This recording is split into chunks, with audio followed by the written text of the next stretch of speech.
Jesus is real, but you devils taught lies on Christ. So many lies that when we come with the truth, people think that the lies is the truth and that the truth is the lie. Who changed the truth for God into a lie? In English, Jesus Christ, in Hebrew, is Yahweh Shai. So do or die. The immaculate conception is deception, along with the myth of giving gifts on December 25th. Christmas is Satan's claws, the birth of Nimrod, and not the son of God. To you was kind of odd. On the Passover, Christ was born in the spring. So now we bring the truth about the King of Kings. That's like Jesus and not Caesar Borgias. And the facts can't be changed. It's all about the Most High. It's all about Yahweh Shai. It's all about the Most High. It's all about Yahweh Shai. It's all about the Most High. It's all about Yahweh Shai. It's all about the Most High. Oh, Shalom, Israel. Shalom. Shalom. Welcome to class with the Israelite School of Biblical History and Practical Knowledge. All right. We are in Houston, Texas. We've been here for a while. This school's been here for about, it's going to be coming up on 10 years. We're at 8524 South Braeswood, and that's Boulevard, Houston, Texas 77071. Then we have classes, which San Antonio's been there a while, over 20-something years. 4219 Centergate Street, San Antonio, Texas 78217. Also Albuquerque. We've been there for a long time in Albuquerque. And right now we're having classes at 501 Copper Avenue Northwest, Albuquerque, New Mexico 87102. All right, you know, Trinidad, it's to be announced. We got to get back out there and set things up, schedule things. So look out for that. Announcements. One of the most important announcements is we have Purim coming up on the 16th and the 17th. So if you're local and you want to go ahead and celebrate Purim and celebrate the High Holy Days and do it as a holy convocation, come join us. We're going to have a get-together. We're going to eat. And then one of the main events is on April 1st, which is the Passover. So please look out for that. That's going to be at the Sterling Banquet Hall, and that's 5475 A West Sam Houston Parkway, North Houston 77042. All right? So come join us for the Passover. If you brothers and sisters want to partake in some lamb and some brotherhood and some sisterhood, come do that. All right? What else we got here? Right now, please check out our cable show. We post them online.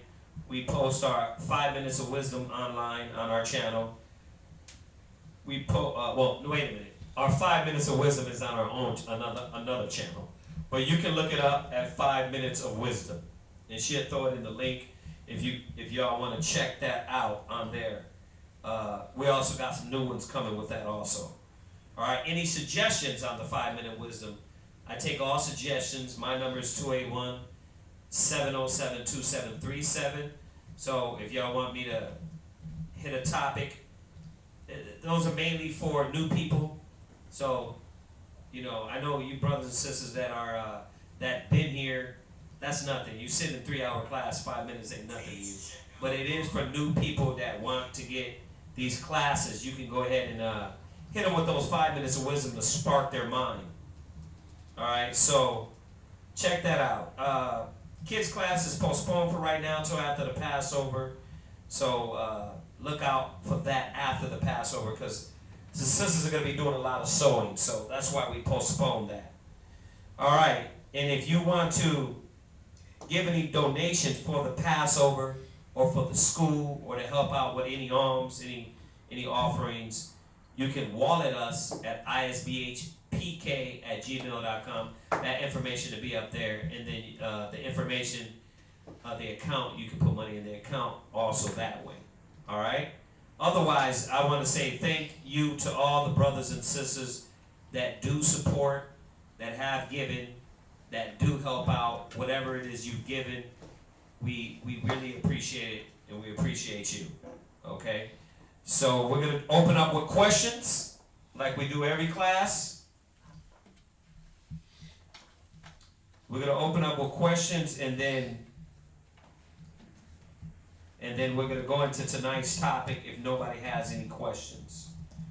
All right, so let me see here. See if anybody, y'all got any questions in here? Like I said, y'all, the sisters are not gonna, they're gonna be busy this whole month working on the garments, so.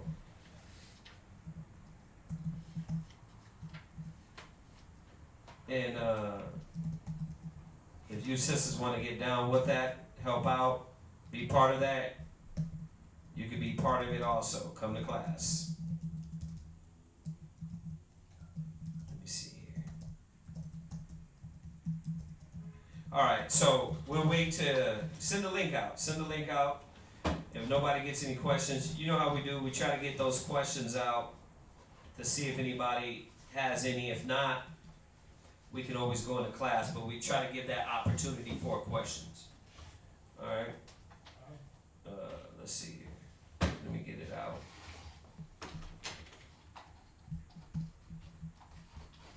And so nobody has any questions here? Okay.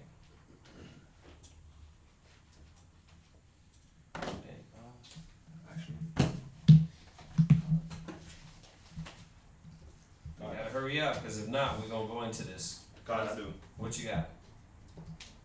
I got Matthew chapter 21, verse 25 through 27. Matthews 21, verse what? 25 through 27. Okay. Y'all got it? No.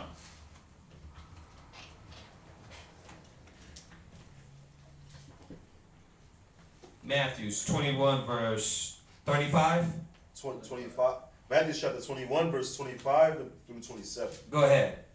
It says, "The baptism of John, whence was it? From heaven or of men?" Right, so here he's talking to the Pharisees, right? Trying to catch them. Right? Go ahead. And they reasoned with themselves, saying, "If we shall say from heaven, he will say unto us, Why did ye not believe? Why did ye not then believe him? Right. But if we shall say of men, we fear the people. For all hold John as a prophet." Right. So Christ was turning there the same way they try to do him all the time. Right? He was turning it on them and showing them that, okay, why didn't y'all just follow the customs that John the Baptist laid down?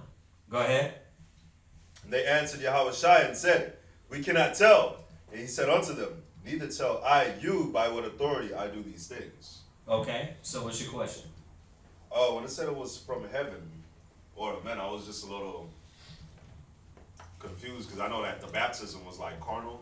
I mean, the baptism. But it was still from heaven. Okay. Because it was the law, right? It was the customs of them to clean, to wash, right? Okay. But that don't mean it wasn't from the Most High, Well, because it was carnal.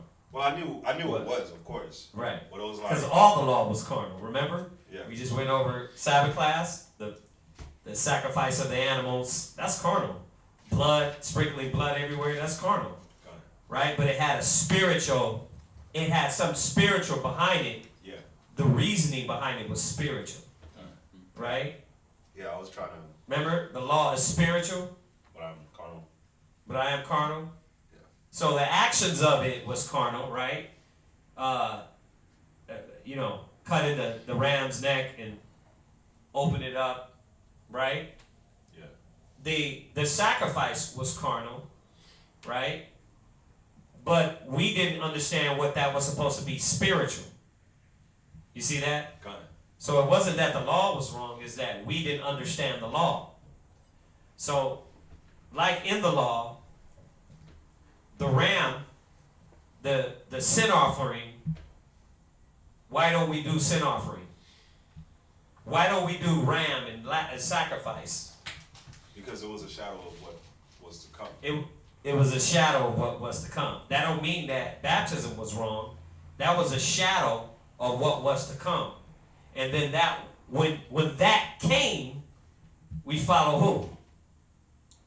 We follow Christ. Right. We don't sacrifice no more, because why? Christ was the last sacrifice. Yahushua was the last sacrifice, right? God. We don't baptize physically no more with water because It doesn't do anything. because Yahushua said is the spirit that quickeneth, right? God. So he came to give us the understanding. We don't do an eye for an eye, tooth for tooth no more. Why? Because Christ gave us a better way. He said, because you resist not evil. So he came and gave us the understanding in the law, what was supposed to be understood as opposed to what we were doing. You see that? Gotcha. So in all those points, not that the law was wrong, right? I came not to destroy the law of the prophets, but to do what? Fulfill, right? Which was to bring it to pass, to show us the deepness of what the law was really supposed to be about.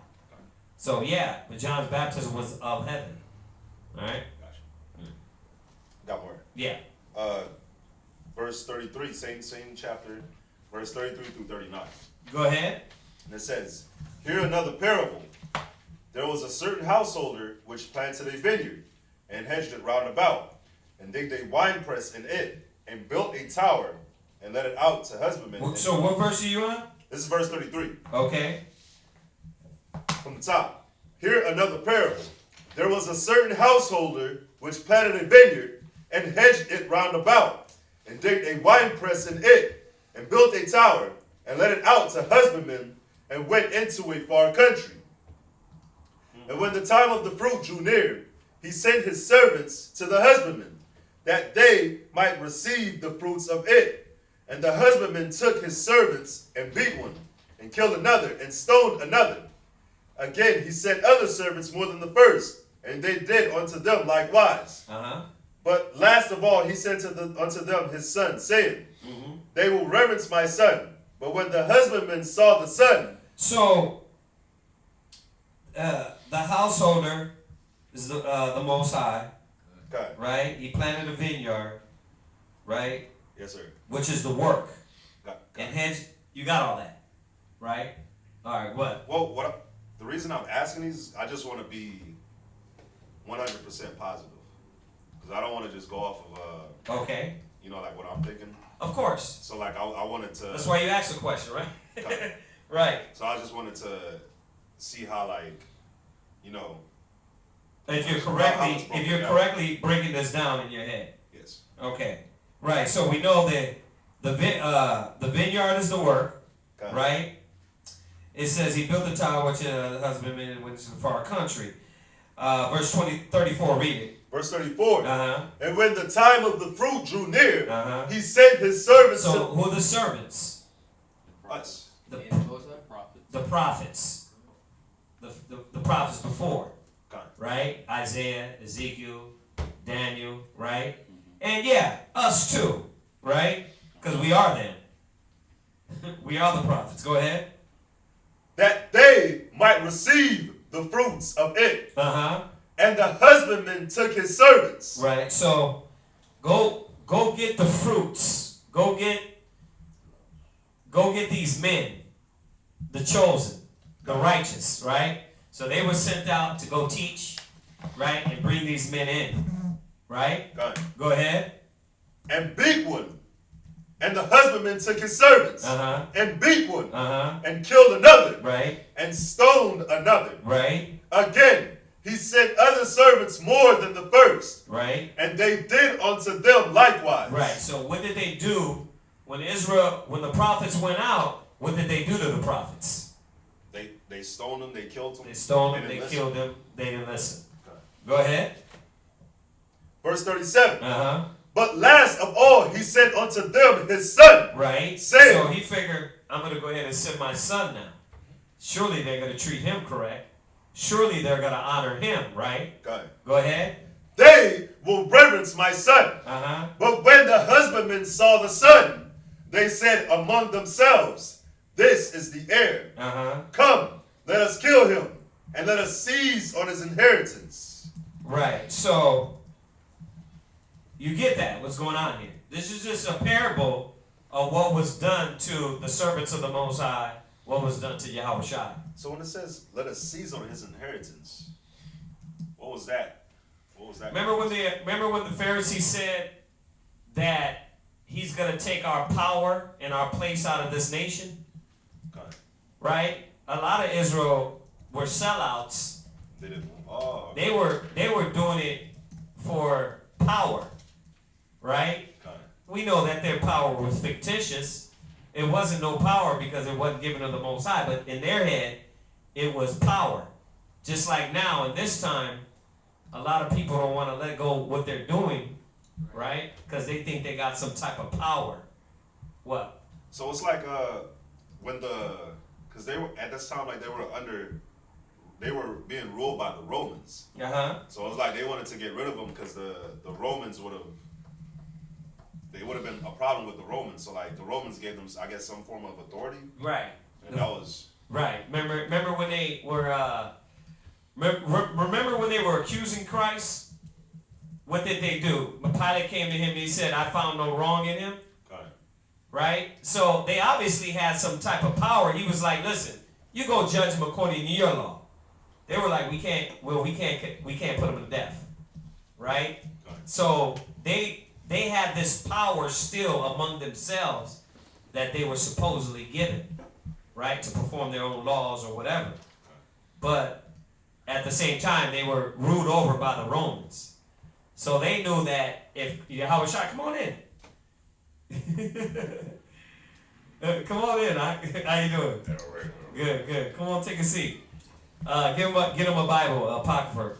So they had this fictitious power that was given to them by the Romans. Got it. Right. Gotcha. Yeah, you see that? Yes, sir. Okay. Yeah, That was it? No, I got 24, chapter 24, verse 15. 15, the 15th verse, and also through verse 21. Matthew chapter 24, verse 15. Woe unto you, woe unto you, scribes and Pharisees, hypocrites, for ye compass sea and land to make one proselyte. Right. So you're gonna go out and you're gonna go like we talked about the other day, right? You can't be a hypocrite. You go out and you do all this work, right? Just like y'all do, flyers, teach, cable show, go throughout the world, right? Go ahead. And when he is made, you make him twofold more the child of hell than yourselves. Yeah. Now I want you to sit down and think about this. You want to go convert him, but you make him, where you at? Verse 15. What chapter, what book? Matthew chapter 24, Salat. That wasn't chapter 24. That was 23. But no, I still needed that though. It was what? I didn't know what proselyte was. Oh, proselyte is someone you convert. Got you. You convert to the belief. Yeah. To the knowledge. Yeah. All you gotta do is watch. Look that one up. Look up proselyte. You just read. Huh? You just read. 23:15. No, that wasn't what that was chapter 23. But still. Proselyte. The definition of proselyte. Go ahead. A new convert to some religion. There you go. That's all it is a convert. Gotcha. So they'd be converted. But was that your question or not? No, it wasn't. Okay. Proselyte. Where's your question, all right? Come on. That was chapter 23. Matthew chapter 24, verse 15. When ye therefore shall see the abomination of desolation, spoken of by Daniel the prophet, stand in the holy place. Whoso readeth, let him understand. Right. So the abomination of desolation, Christ prophesied. Daniel prophesied about it, and it came to pass in 70 A.D. Right? Which was the destruction of Jerusalem. So it wasn't just I was thinking it was Alexander the Great. The Greek. So Yes, it was. It was when they overthrew the temple, right? But when you go to what Christ specifically pointed out, it was in 70 A.D. when Jerusalem was overthrown. Gotcha. Right? You shall see Jerusalem compassed with armies. Right? Gotcha. Know then that the desolation thereof is nigh. That's what it's talking about. verse Right? But yeah, I mean, when you look at it though, how many times was the temple desecrated and destroyed, right? And the nations overthrew it. But it ain't till the Greeks came in, the Romans came in, to where it was like an abomination, to where they started, second Ezra's, was that Maccabees 1, right? Having sex in the temple, right? Doing all that stuff. That was the abomination of desolation. So, yeah, both, yeah. I was gonna say too. Christians like to use the scripture like it's a future prophecy, like that hasn't happened yet. So that's cleared up that this has already happened. That's happened. That you can go to the scriptures and look at how many times, and then historically, you can recant 70 A.D. You can listen. 65 BC, it was surrounded. 70 A.D. they went in. So, yeah, that historically that's happened. Gotcha. Yeah. All right, verse 16. Hold on a second. Yeah. With verse well, I ask it. I'll wait till he get to the verse 21. Oh, okay. Because Go ahead. All right, verse 16. Then let them which be in Judea flee into the mountains. Let him which is on the housetop not come down to take anything out of his house. Right. So, read that part again. Verse 16 Uh-huh. and 17. Then let them which be in Judea Right. flee into the mountains. Right.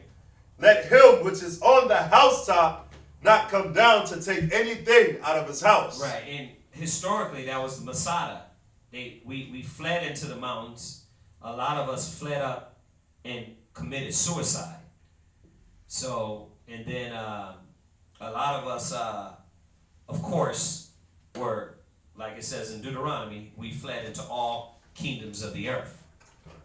Right? So this was when we were scattered abroad again on that mass level. Right? Once again, Luke 21. Go there real quick. Somebody go there. Luke chapter 21 and verse 21. I think it's verse 21.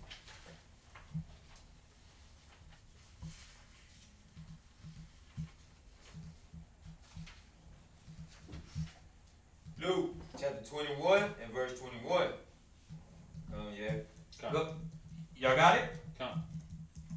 Hold on a second. We only got one con. Wait. The second book after that.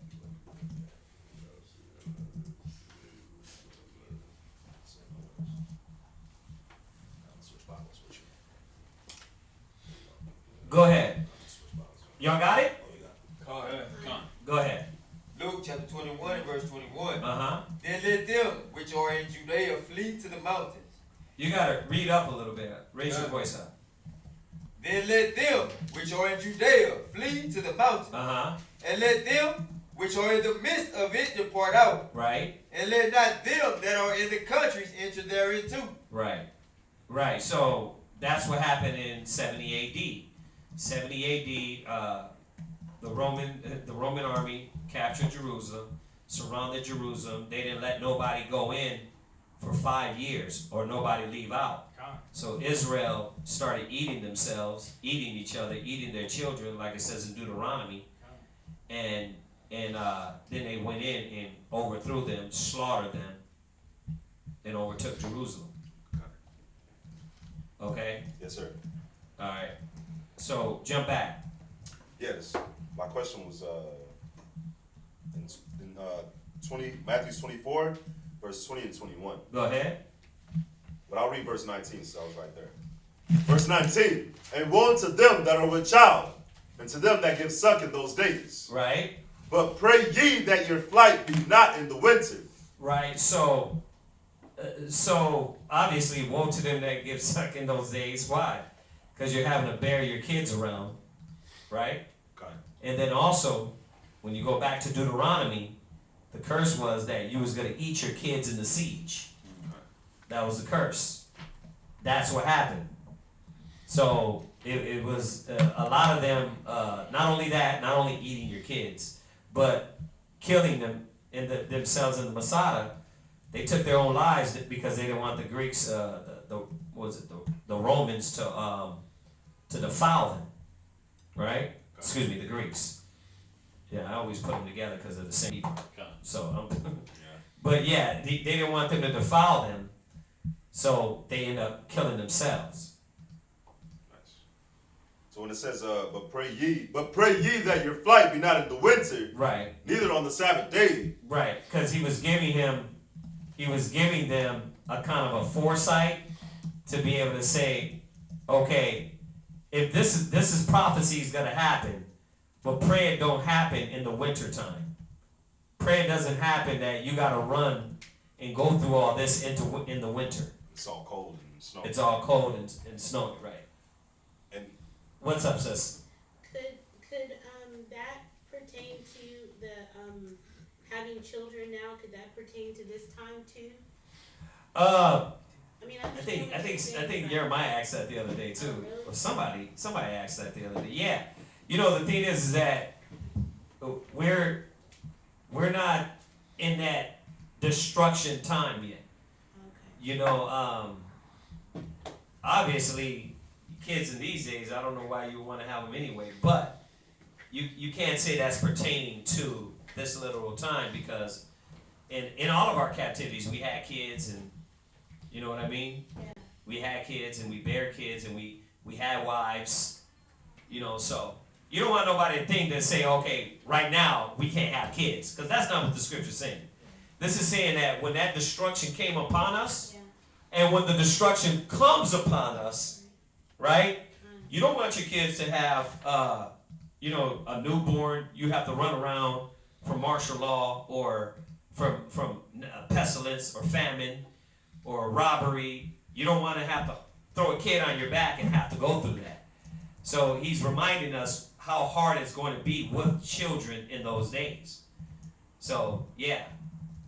I mean, now you can prepare yourself that way. You know, be like, you know what, I ain't gonna have no kids, but the scriptures ain't saying like don't have no kids to fear. We gotta remember the Most High said he was gonna protect the righteous. No weapon that is formed against thee shall prosper. All these other scriptures that come in account, whether it be on us, our kids, right, or our household.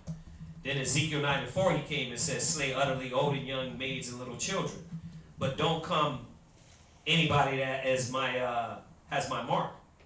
So that stuff's not going to hit the righteous anyway. Yeah. I had Yeah. when it says neither on the Sabbath day, that just kind of hit me too, because I thought about Maccabees.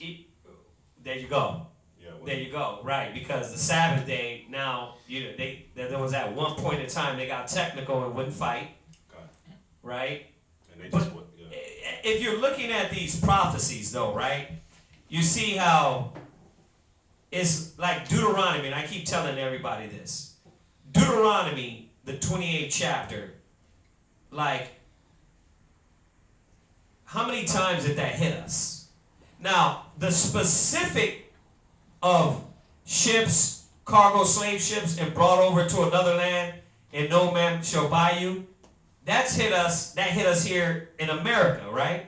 But when you look at how many times we've been beat down for not obeying those commandments that Moses gave us, all those curses followed us and pursued us.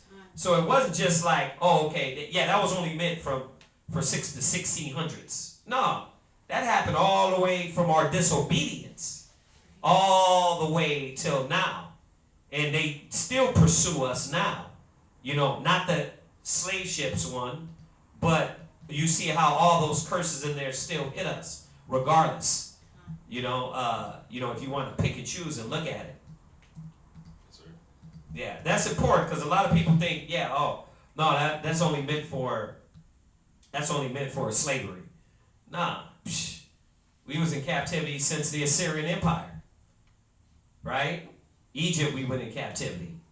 right? All the way down Babylonian captivity, the Greek captivity. But we know that a lot of these prophecies were meant, right, for the fulfillment of the final destruction of us, which was going to scatter us through the four corners of the earth, right? Okay. So, yeah. All right. Well, you had something to say on that? Might have been like future prophecy with verse 21 through 24. Uh-huh.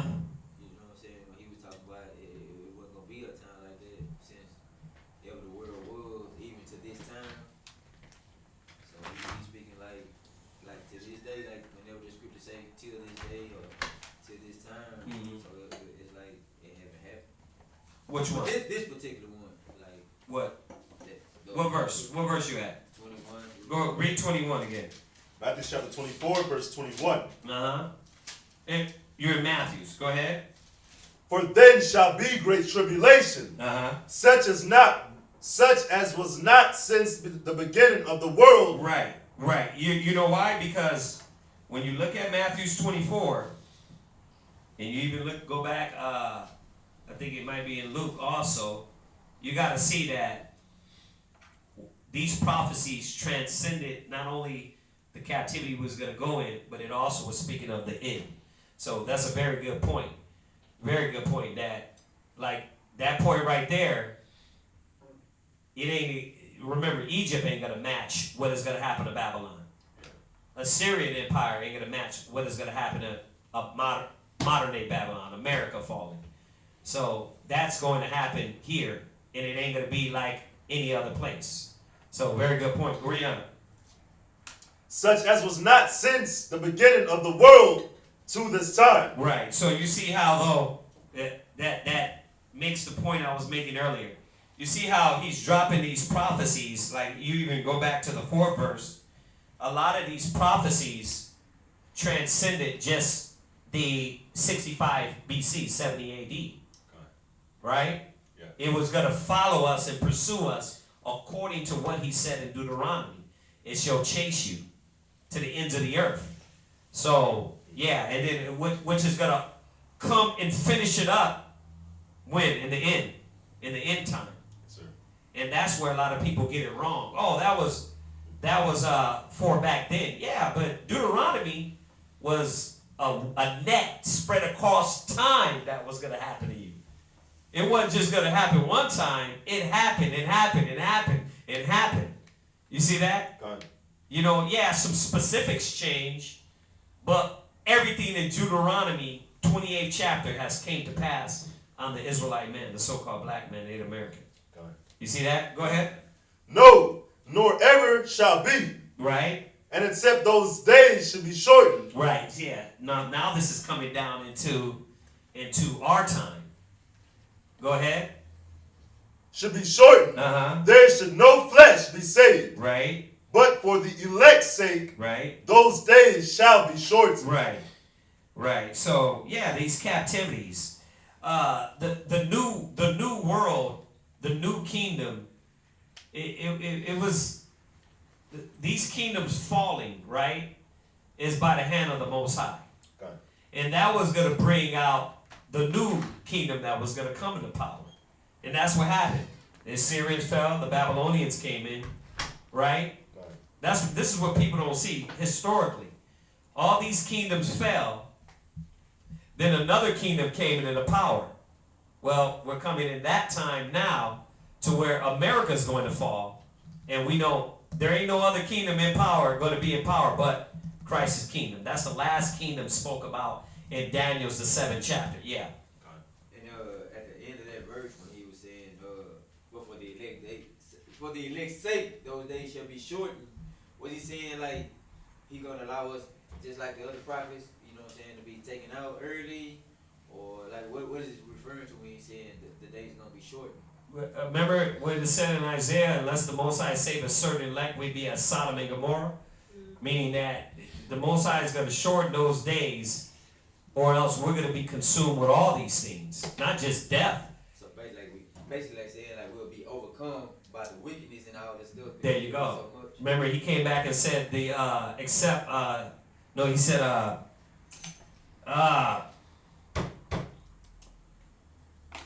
yeah, Solomon's Gomorrah. No, not that one. The one where he says, the righteous shall scarcely make it. You see that? So if the days ain't shortened, scarcely is like by the end of your finger, you holding on to the chariot. If those days ain't shortened, then we would literally be consumed. So the Most High knows the time, and He's making He's gonna set it up to where the righteous is not overcome, or the righteous is not frustrated, right? Yeah. Did you want that? Yeah, you can put it. It's 1 Peter chapter 4, verse 18. 1 Peter 4 and 18. 1 Peter 4, verse 18. And what's your name, bro? Steve. Steve? Okay, if you have any questions, you can go ahead and ask, because that's what we're doing now. We're just answering different questions, and then we're going to go into our class. So we try to give everybody the opportunity if they do have any questions, all right? It's my first time here. Okay. YouTube, of course. Okay. That's what brought me here. Okay. I came unprepared, no glasses, so I'm really trying to see Yeah. right now. I hear you. Another thing, I'm really not familiar with the Bible, so you gotta excuse me. I'm flipping through like. Oh, that's why we're here. You know. We got your back, all right? So they're going to help you out, all right? So we just wanted to open it up and let you know if you did have any questions. Don't be afraid. Just raise your hand and let us know, all right? All right. If not, we're gonna finish these questions up. What you got? It's 1 Peter chapter 4 and verse 18. Go ahead. And if the righteous scarcely be saved, Right. where shall the ungodly and the sinner appear? Right. So I mean, put the scriptures together. Remember, it's a puzzle. Except those days be shortened, we'd be as Sodom and Gomorrah. So he said, what? I'm going to make those days shortened so we won't be consumed and destroyed. We won't be taken out. We won't be walking around. I'm going out dying before I go out like that. I'm going out dying. But, and that's the thing too. He doesn't want us to die. He doesn't want us to have to go through that. So that's why he's shortening the days. That's why he's going to protect us. So, now I say us, I mean the righteous brothers and sisters that continue doing this work. All right, so did that help you out? Yes, sir. And I have verse 28. Verse 28, same chapter. Where? Matthew chapter 24 and verse 28. Uh-huh. And my question, verse 28, my question was it a parable or is it just straight up? Matthew chapter 24, verse 28. Right. For wheresoever the carcass is, there will the eagles be gathered together. Oh, remember, listen, when Christ was giving these parables, it wasn't just a fortune cookie saying, it was something that was going to happen. You understand? It wasn't like, he was just doing this for fun. That's why when brothers talk about the parable of Lazarus and hell, some brothers act like, oh yeah, that was just a parable. Like, any damn parable he gave, what do you think it was for? You think it was just for him talking? No, he was telling you what was going to happen. That's why he says, blessed is your eyes for they see. Right? Then when they asked him, why he's speaking parables, because he says it's not given to them, it's given to you. Given for you what? Mysteries. Yeah, there you go, the mysteries. Not just to hear a wise fortune cookie saying, but to really understand what the mysteries of the Most High are. But you know what that means, right? Where the dead is, that's where the chariot's going to be. That's where the eagle's going to be. That's where they're going to save us. You understand? You got to go back to, we'll touch on it a little bit tonight. It's going to touch on it in this class. But the chariots are going to end up where who are the chariots? The angels, right? The angels are going to end up where? Where the dead is. Why? Because they're going to be putting that many people to death. So the eagles represent? The eagles that represent the chariots. Oh, okay. Right? Yeah. Because in this specific parable, that's talking about the destruction. Right? And who's going to be the eagle at this time? Yahweh Shai and the angels, right? The dead bodies. They're going to be laying them out. That's when you put all the other scriptures together, right? About the destruction, the blood, all the ones we went over the other day, about stumping the wine press, right? Yeah, what's up, sis? So is that what 27, verse 27 is saying? The 27? 24, 27. Oh, 24, 27. God, Matthew chapter 24 and verse 27. Right. For as the lightning cometh out of the east, Right. and shineth even unto the west, Right. so shall also the coming of the Son of Man be. Right. Remember, Matthew's 24 is all prophetic. But if you look at how it's written, remember, he's not just telling you one time period. He jumps from 24 and 4, talking about the last days. Then where you went to, he's talking about a little bit of what happened in 70 AD, right? Okay. Then he comes back and he's talking about he's talking about him coming, right? Okay. Yeah. So yeah, now I understand. This was a long time ago when I had this question. Right. But I get it. I understand why I asked it now, because it was saying when the Son of Man comes back. Right. In verse 27, in verse 28 it says, "For wheresoever the carcass is, There you go. there shall the eagles be gathered." But I was thinking. Right, because who's coming back? The Son of Man. Gotcha. Right? Gotcha. But what I was thinking was, okay, so Christ, he rose from the dead. So like his body, when they went to the tomb, like his body wasn't there. Uh-huh. So I was like, okay, so what carcass are they talking about? But now I get it. Now I see. The 27th verse makes it clear. Yeah. Right? When he comes back. Gotcha. You got it? Yes, sir. Yeah. Oh, it's in there too? Okay. Right. All right. Any other questions? We got anything online? Really quick here.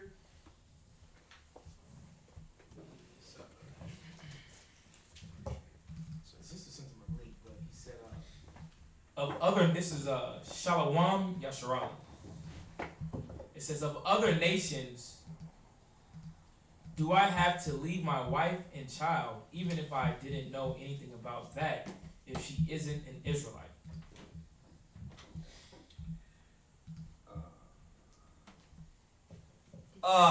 We got a class in there, right? I sent him the link for the Latinos and Native Americans because he actually asked. He was saying that I'm not for sure if Mexicans are Israelites, so I sent him the link for that class. Yeah. Mexicans are Israelites, so-called Mexicans, Native Americans, and you can throw that sign up there. All those people on that sign up there are the Hebrew Israelites. And what we're gonna do is, because we once again touch on this a lot, we'll throw a link in there for you, brother or sister. Is it a brother?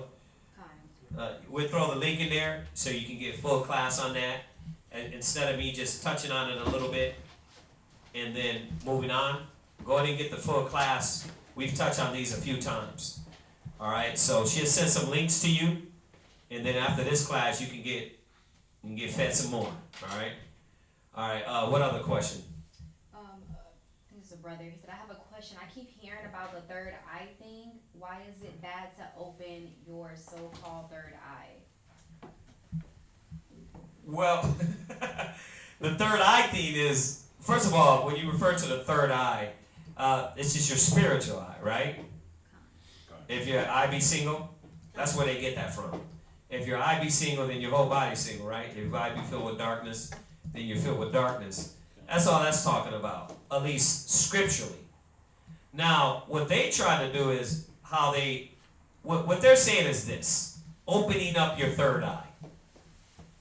Now, that's the spiritual, your spiritual eye, right? Your mind, your mind's eye. Okay, what they try to do is open up their mind's eye with drugs. So, what's wrong with it is that's carnal. That you're not going to open up being spiritual with drugs. Like, yeah, you can hallucinate with some mushrooms. You can lace your weed with some PCP and lose your mind. Yeah, what are some hallucinogens? Acid.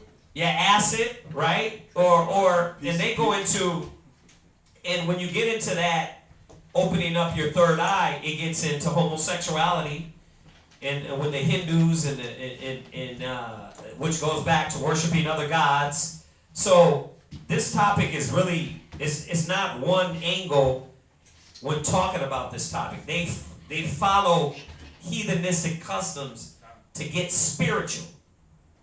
That's not what we had to do. You got to ask yourself, did Christ had to tickle his kundalini to get the spirit? No. He didn't have to tickle his kundalini. Did he have to pop PCP to like, whoa, now I'm the spirit, bruh? You know what I mean? Like, brother told us that. He hit PCP, he was in the spirit. Like, no, you were in the spirit, but a demonic spirit. Right? So, what's wrong with it is that there's no carnal way that you can do that. There's no carnal way for you to tap in the spirit. Go to St. John 6, verse 63 real quick. So that's what's wrong with it, is because the way they're trying to go about to get to the spiritual realm is through a carnal gate. That is the white man. You ever watch the movie Stargate? That's what the white man were doing in the 20s. They were looking for these gates in Iraq. And these gates were called stargates. And they thought, if you get to this gate, I can go to another realm, another planet. And that's where this movie Stargate comes from. So they knew, because the simple fact is, they want to, like the angels, move from one dimension to the next. You're not going to do that. Christ didn't do that doing drugs, smoking weed, getting high, doing any type of carnal thing. He did it one way, being in the spirit. All right, so read that. St. John 6, verse 63. St. John chapter 6 and verse 63. It is the spirit that quickeneth. Right. The flesh profited nothing. Go ahead. The words I speak unto you. Right. Read it one more time, because I done missed something. Go ahead. It is the spirit that quickeneth. The spirit brings to life. The spirit brings to life, which is the word. You're not going to be quickened and brought into this realm of spiritual power. Of Paul, it said that Paul was bitten by a snake and took it off, shoved it off, and threw it into the fire. But Paul wasn't popping, PCP at the time. I know whoever is a drug head, they want to always say that. They always want to bring it to some carnal. Like, quote, how do you know Christ wasn't getting high? Well, because Christ wasn't carnal-minded. So he didn't have to tap into the spirit through the carnal. Go this way, Go this way. There you go, right there. So this is what we have to understand. Read it from the top. Read it again. It is the spirit that quickeneth. Right. The flesh profited nothing. The words that I speak unto you, they are spirit, and they are life. Right. So the flesh profiteth nothing. So no, we don't have to do drugs to get there. No, you don't have to sit in a dark room and let people jizz on you to get spiritual. What's funny is, the thing is that what is the heathens, what do they do to tap into the spirit? To the left-hand side. They do drugs. Drugs, orgies. They do sacrificial things. Seances. But the apostles never, when he said, follow me, I'll make you followers of men, that was it. I mean, follow me, I'll make you fishers of men. He didn't give them the spirit by anything else. Listen, roll this up, and I'm gonna make you fishers of men. Pop this ecstasy, and I'm gonna make you spiritual. You never read that. So the way to access that spirituality is not the carnal way that the heathen is trying to get us to be. That comes from the Hindus, the Indians. They want to. They do the yoga. Yeah, the yogis. Yeah, they do. I mean, they do a lot, but it goes from yoga to being bare naked, right? to then sticking stuff up your butt, to that's what they talk about the kundalini. The kundalini is like right under your spine, and which is close to your anal. And they figure if you have anal sex, this opens you up. What y'all thought we was talking about? I didn't know where the kundalini was supposed to be. Yeah, that's what it is. And this goes on lining your chakras, right? But that's all carnal, man. You want to line your chakras, bro? Get in the spirit. Right. It says the words that read that part again, the last part. The flesh profited nothing. Go ahead. The words that I speak unto you, they are spirit and they are life. Right. They are spirit and they are life. So y'all get that, right? So it's not going to be a physical thing that we have to do to get in the spirit. That's what happened with religion, with the churches, right? They thinking if you dunk yourself in water, the spirit's gonna come on you, right? But when they dunk themselves in water and they don't follow the laws or the commandments, what happens? Wet. Nothing happens. They just wet. They're wet, still getting high, still smoking cigarettes, still doing drugs. They're doing those things. You know, they're not doing the commandments of the Most High. The commandment is the spirit. The commandment is the law of life. Those are the things that's supposed to lead us to the Holy Spirit. So you see that? Read it from the top one more time. It is the spirit that quickeneth. Go ahead. The flesh profited nothing. Right. The words that I speak unto you, Uh-huh. they are spirit and they are life. That's what's going to give us life. Think about the apostles. They walked in their shadow, healed people. They said they laid them down in the street in their shadow. Now, let's be real. This is where everybody wants to reach to, right? God. You want to reach to where your word goes out and you can heal, like Christ did. No, you don't have to. The centurion told him, listen, you don't even have to come with me. Just say the word. Right? God. That's spiritual power. But how did Christ get it? How did he get it? The word was in him. The will of the Most High was in him. Y'all see that? Go ahead. Go to St. John 17 and 17. I'm looking for that. St. John chapter 17 and verse 17. Right. St. John 17 and 17.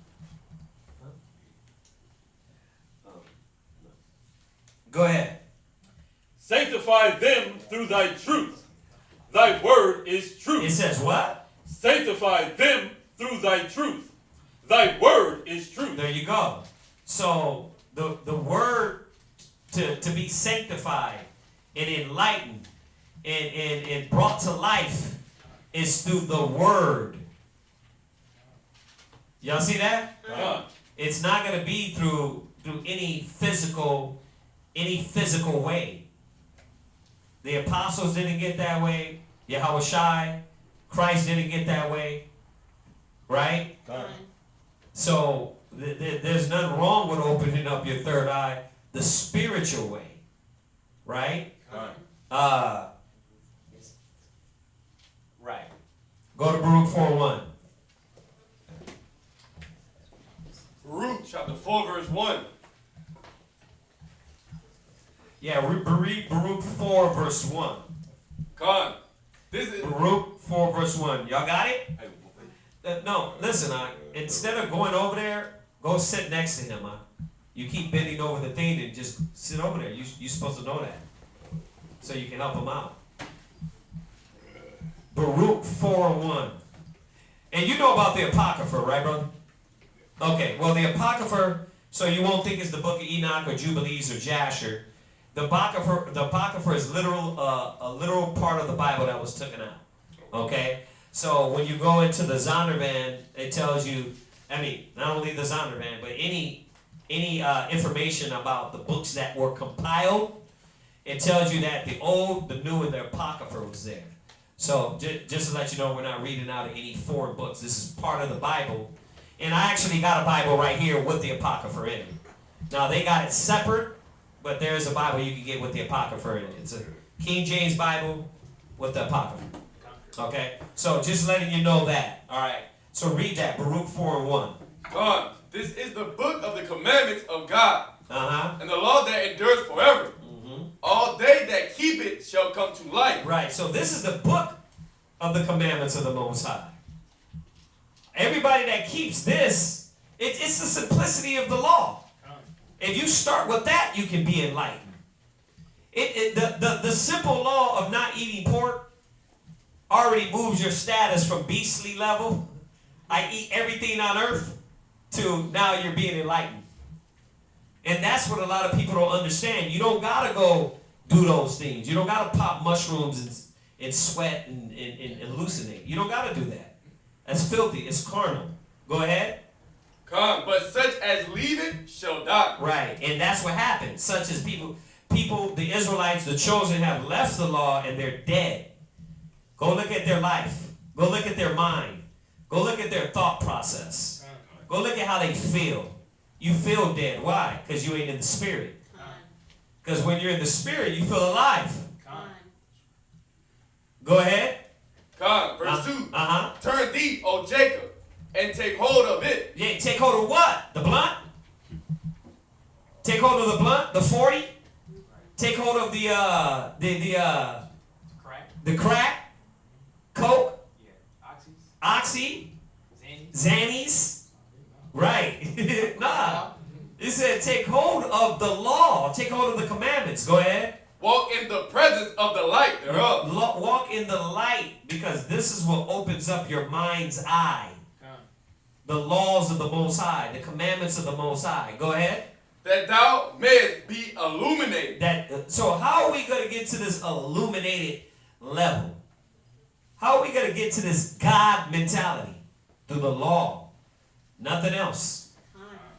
Nothing else. The law, statutes, commandment. When you say the law, this Bible. The wisdom of the scriptures. That's what's going to get you to this God-like mentality, being illuminated. See, but they illuminate in what way? Orgies, sex, blood, defilement. No, we're going to be illuminated with the laws, statutes, and commandments of the Most High. What's that? You had a question, sis? Now, I was just going to make the statement, because the scriptures do say that the word is alive. Yeah. And it's crazy that, we have this and it's powerful. The word is powerful. It is right. alive. And for someone to think that doing the opposite of the word is going to make them spiritual or alive or right. illuminated. Well, but it's always a carnal way. Think about it. The white man is going to make you immortal how? Chopping your head off and putting it on another body. That's his immortal way. Right? But he can't tap into what is. That's why talking about this Netflix series, Altered Carbon again, is that they're trying to gain or access your spirit and put it on a disc.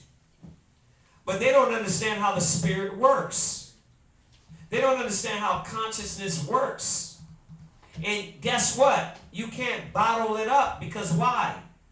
It's not carnal.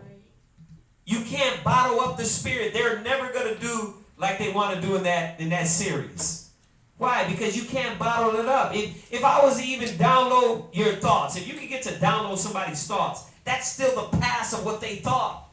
That's not the ever existing presence of your soul. It can never be. That's like taking a photo or recording you all your life. Yeah, you recorded them, but really did you know the insides and the inner workings of their soul? No. So you can't bottle that up. And they don't get this because they're carnal minded. Y'all understand that? So this is what we have to understand. Real quick before we get Ephesians, go to give me Romans 8 and 6 real quick. Romans 8 and 6. Romans chapter 8 and verse 6. Yeah. Romans 8 and 6. What did I do with that? Go ahead. For to be carnally minded is death. Right. But to be spiritually minded is life and peace. Right. So to be carnally minded, what is carnal? What does carnal mean? Who knows? What is it? What you got, Abadai? I was gonna say you're the flesh, the Fleshly. tangible. Tangible. Right? What you see, what you feel, that's carnal. Right? You can do some things to the carnal, but you can't do things to the spirit because you can't even see the spirit. You can't even see it. So what the hell could you, how you could control it? Right? Even if you look under the deep microscope, you can see the atoms working, right? Well, that still ain't the spirit. Check that out. That's still carnal because you can see it. But you can't see the spirit. You can't see the soul. So they don't understand this, man. To be carnally minded is death. So if you're trying to reach the spirit through carnal things, you're going to end up destroying yourself. And that's what the white man says. It says about this man in Ezekiel 28. It says, you sit in the seat of God saying, I am God. Right? Because he thinks he's wiser than Daniel. See, but he said, you're a man, I will bring you down. Okay? So jump back, go to Ephesians 1. Ephesians chapter 1 verse 17. Ephesians chapter 1 and verse 17. Go ahead. That the God of our Lord, Yahweh Shai HaMashiach, the Father of glory, may give unto you the spirit of wisdom. Right. Read it again. Read it a little louder. Con. That the Most High of our Lord Yahweh Shai HaMashiach, the Father of glory, may give unto you the spirit of wisdom. That the Most High. How do we get the spirit? How do we get illuminated? The Most High. The Most High. Gives it to us. He gives it to you. It is not carnal. So yeah, you want to open up your mind's eye, which is your spiritual eye, because it says a man's eyes are in his forehead. That's where they get it from. A man's eyes are in his forehead. That just means that he's thinking with his spiritual mind. That's all that means. What's up? Matthew chapter 17:21. What? Where it says this power only goes out by prayer and fasting. Yeah, just hold it. Go ahead. Finish reading. And revelation in the knowledge of him. Right, so he's going to give us that revelation, the knowledge, the enlightenment. Go ahead.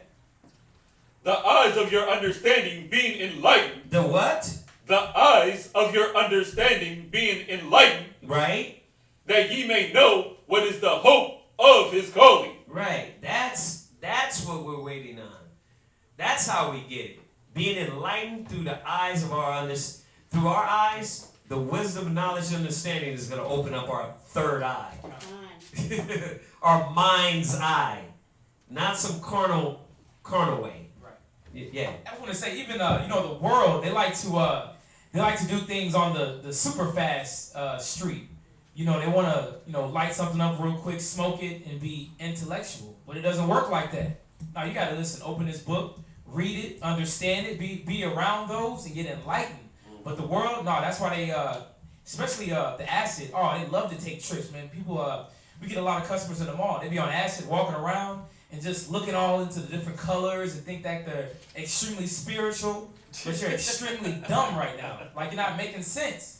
But in their mind, they are. But that's what this earth is giving our people, man. They're giving them the lower things of the earth, low vibrations, and making it look like that's wisdom, that's knowledge, this is what you need. But in actuality, it's death. That's why that Baruch chapter 4 and verse 1, if you leave the word, it's death. Anything other than the Bible is death. Right. I mean, this is a good question. This is a good question about the third eye. The thing is that a lot of our people, man, don't understand what it is to be spiritual minded, because the white man has always led you to do it some carnal way. How do you get riches? But get riches, you gotta get rich or die trying. It's carnal, right? How do you get muscles? You gotta pump yourself up. You know what I mean?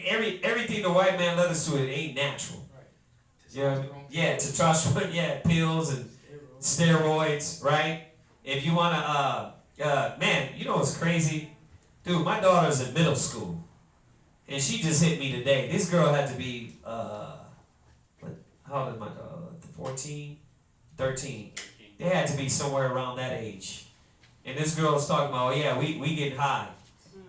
Yeah. And she's like, you just sound stupid right now. You know what I mean? Like, don't even come to me with that. But that's the thing, that's what mom and dad is getting blown in their living room. And then talking about, oh, it relaxes your mind. It's like, what the hell at 11, 12, and 13 do you have so much weight on your mind at? And that's what I was showing her that because they don't know how to control their thoughts in their mind with the wisdom of the Most High. They don't know how to use the knowledge, the scriptures, to ease their self. So that's why they think like that.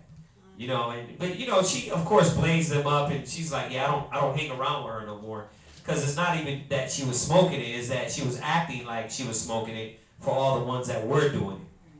Because they put her on blast like, oh, you really smoking it, so what is this and what is that? And this was supposed to be her friend, and she's like, yeah, I don't hang around with her no more. And I'm like, man, this is in middle school. Wait till you get to high school. You know, I hit her with that, you're in the midst of a crooked and perverse generation. I told her, don't let them take your spirit. You did right. You know, but it's sad, man. You know, if you go 10 years back, 20 years back, it wasn't this hard. But that's what they're teaching. They're teaching ease your pain, ease your suffering, get into the next realm and the next level by hitting this crack. By hitting this dope. By hitting this now, what's popular? You know what's getting back popular again? That boy. Heroin. Heroin is getting popular again. The kids are starting to do that. You can smoke heroin. Yeah, they lacing it. Smoke that little rock. Yeah. So you gotta see, man, that everything this kingdom is built off is about carnally stimulating you. Right? That's why. Did you finish that in Ephesians? La. Go ahead. And what the riches of the glory of his inheritance in the saints. Yeah. So, yeah, because that's what it's about. And when you get spiritual, when you get spiritual power, what is it for? Having telekinesis and just moving things? Like, people, you know, you've been watching too much damn Marvel, too much DC. And I'm not saying this for the brother online. I'm just speaking in general. I'm just speaking in general, showing that our people's minds, they don't have it. They lose it, man.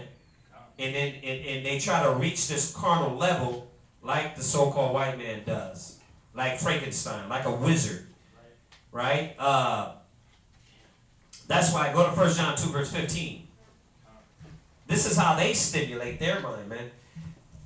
This is how they stimulate their brain. This is where their mind comes in and how they bring ease, because they don't know how to use the wisdom, knowledge, and understanding of the Most High to solve their issues and problems. I don't need to smoke weed.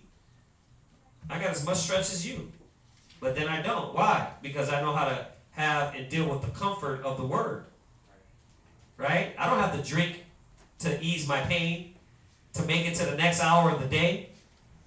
I don't have to block everybody out and go sit in the closet.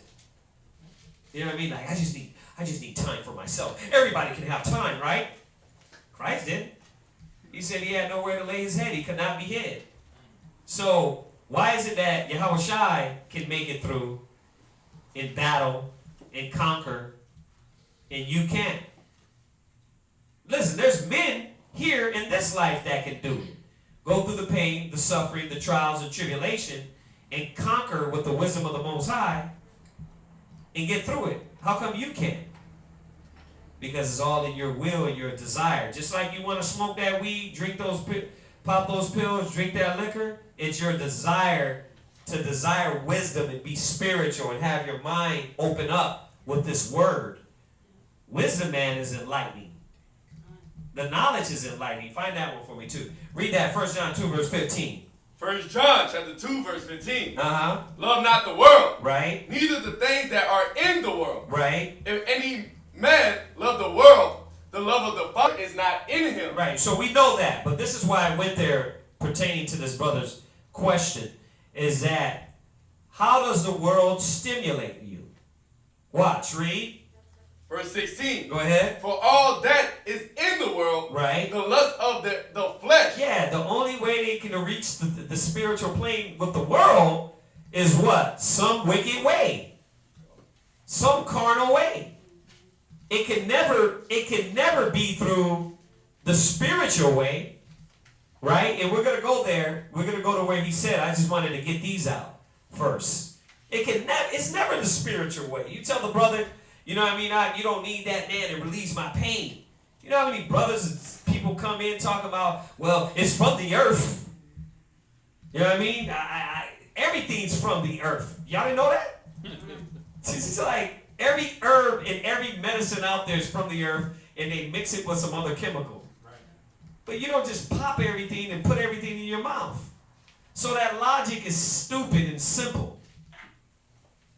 So, but that's what they do to tap into the third eye. The lust of the what? Con. For all that is in the world, right, the lust of the flesh. Yeah, they tap in. It got to be through the lust of the flesh. It got to be through some sexual deviant way for you to stimulate yourself, right? You got to have 7 dildos in you, and then you're at that plane, right? What was that? That was actually on Black Mirror. The one guy that he got the chip in his head.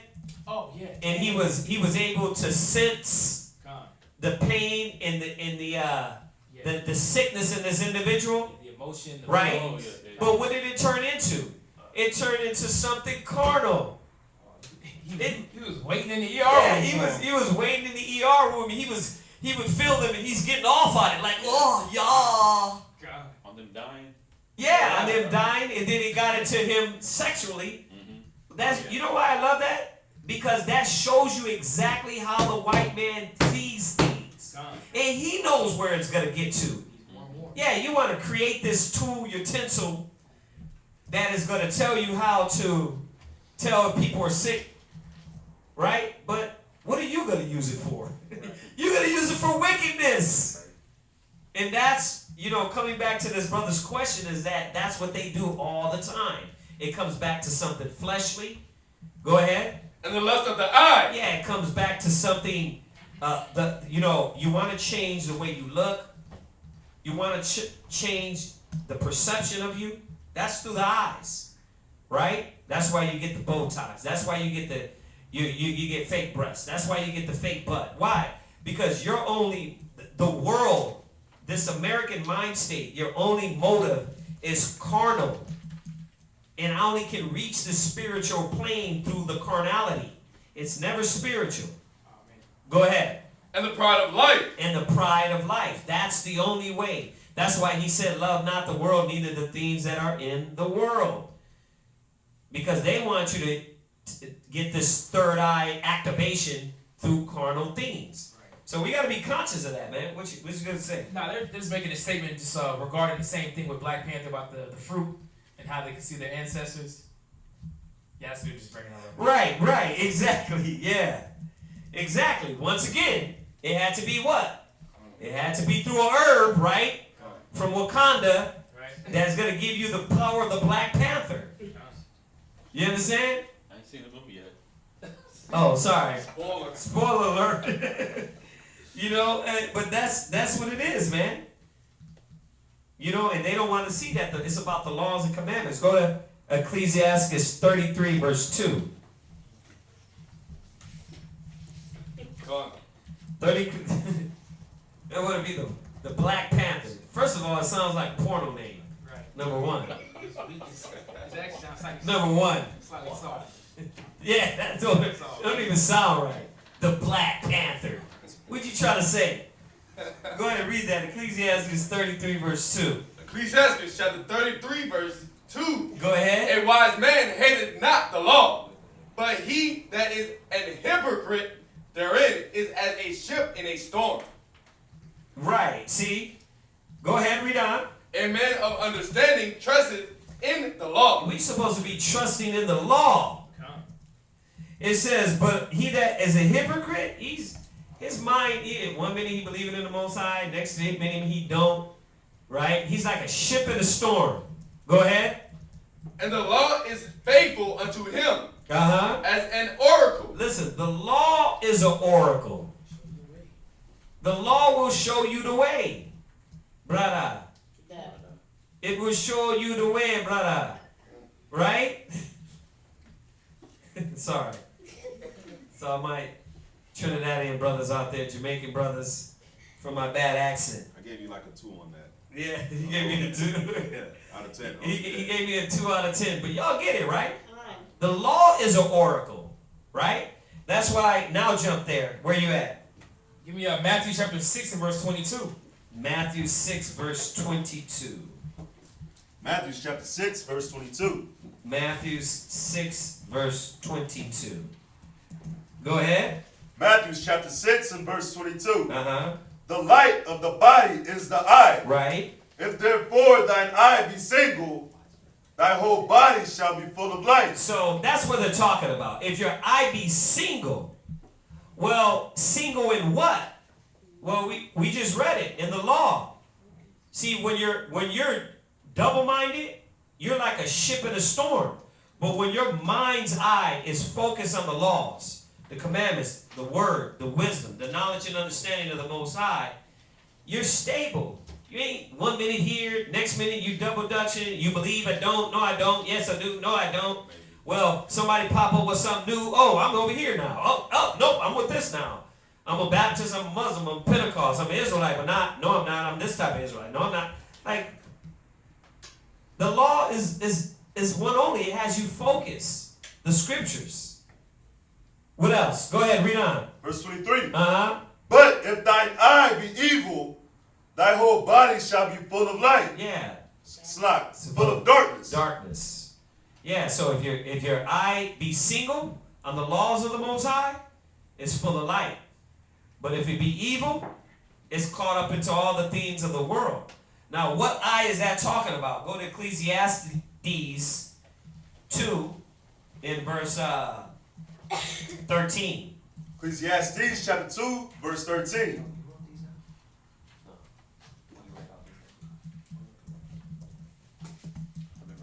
Okay. Read that. Ecclesiastes 2, verse 13. So, once again, we're just answering this brother's question online about what's wrong with tapping into the third eye. Nothing wrong with it, but how you do it is the problem. How you do it will be the problem or the right way. And we're finding out the third eye is your spirit, your spiritual eye. Well, how do we tap into it? It's the spirit that quickeneth. That's how we tap into it. Go ahead. Come on, Ecclesiastes chapter 2, verse 13. Uh-huh. And I saw that wisdom excelleth folly. It says what? Wisdom excelleth folly. Wisdom excelleth folly. What wisdom? Not the wisdom of this world. So we're talking about the wisdom of the Most High in Christ. The Holy Spirit.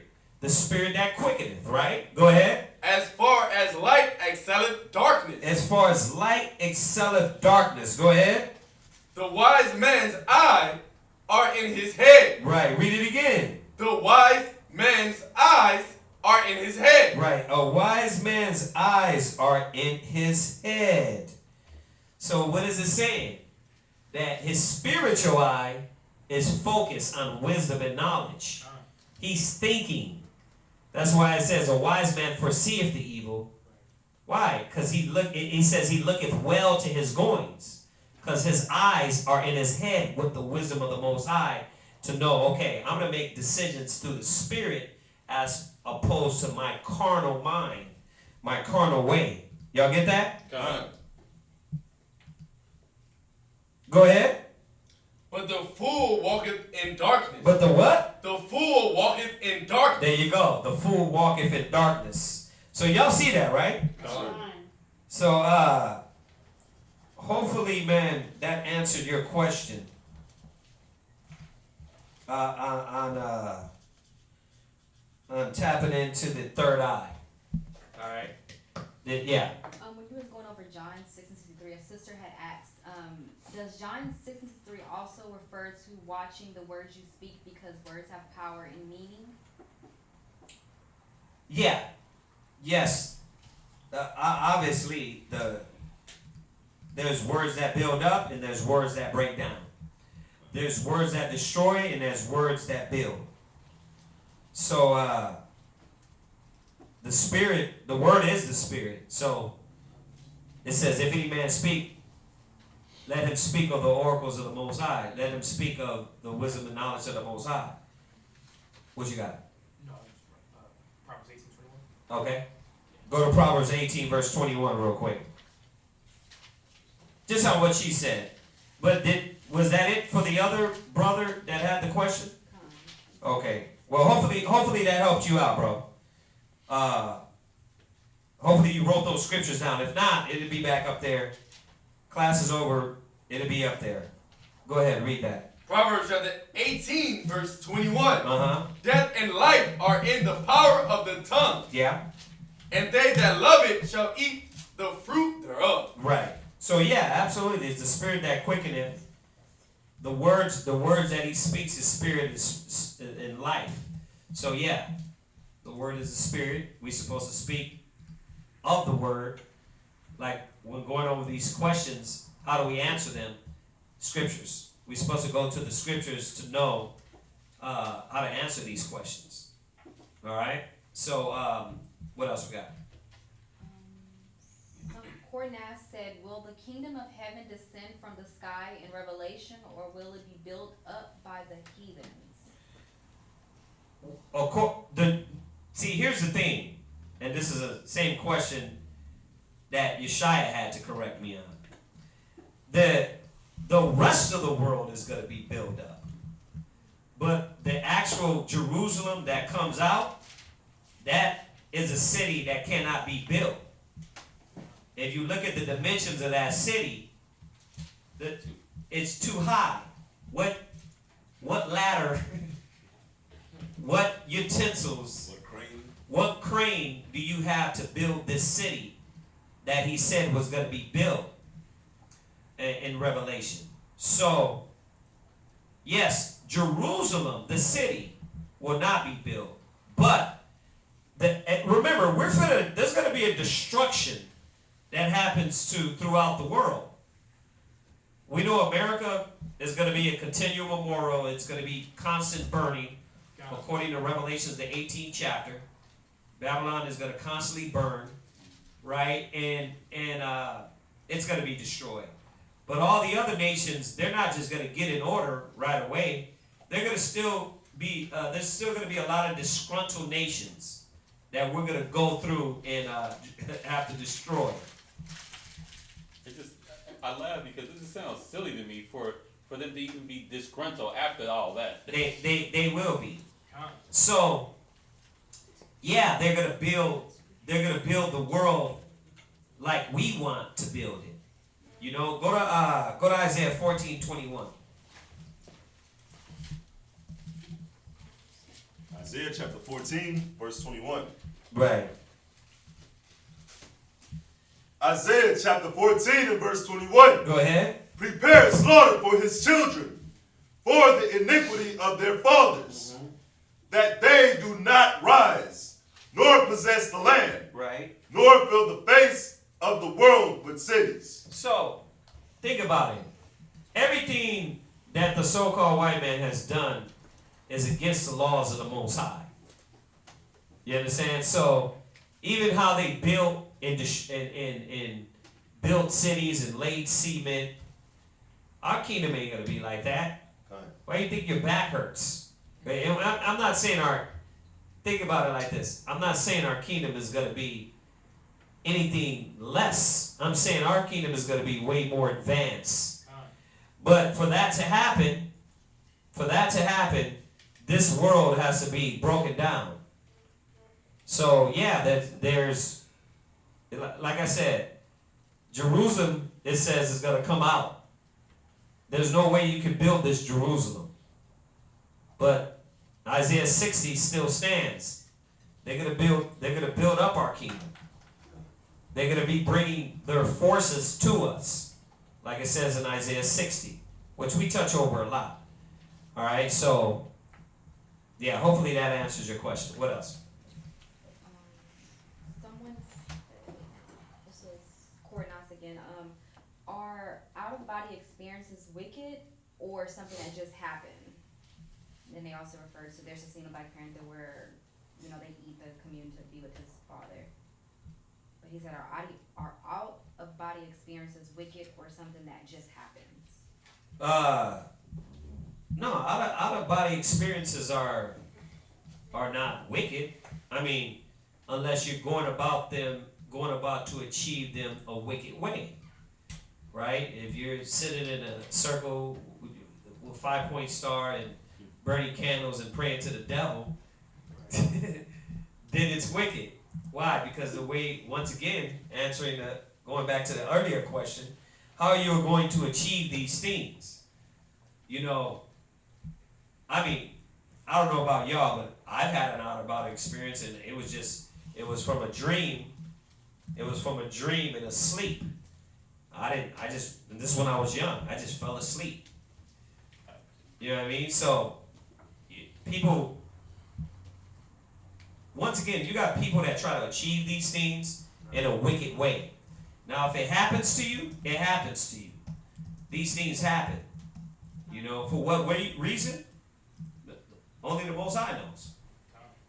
Only in the moment, the Most High knows. But that go to Isaiah, Ecclesiasticus. Ecclesiasticus.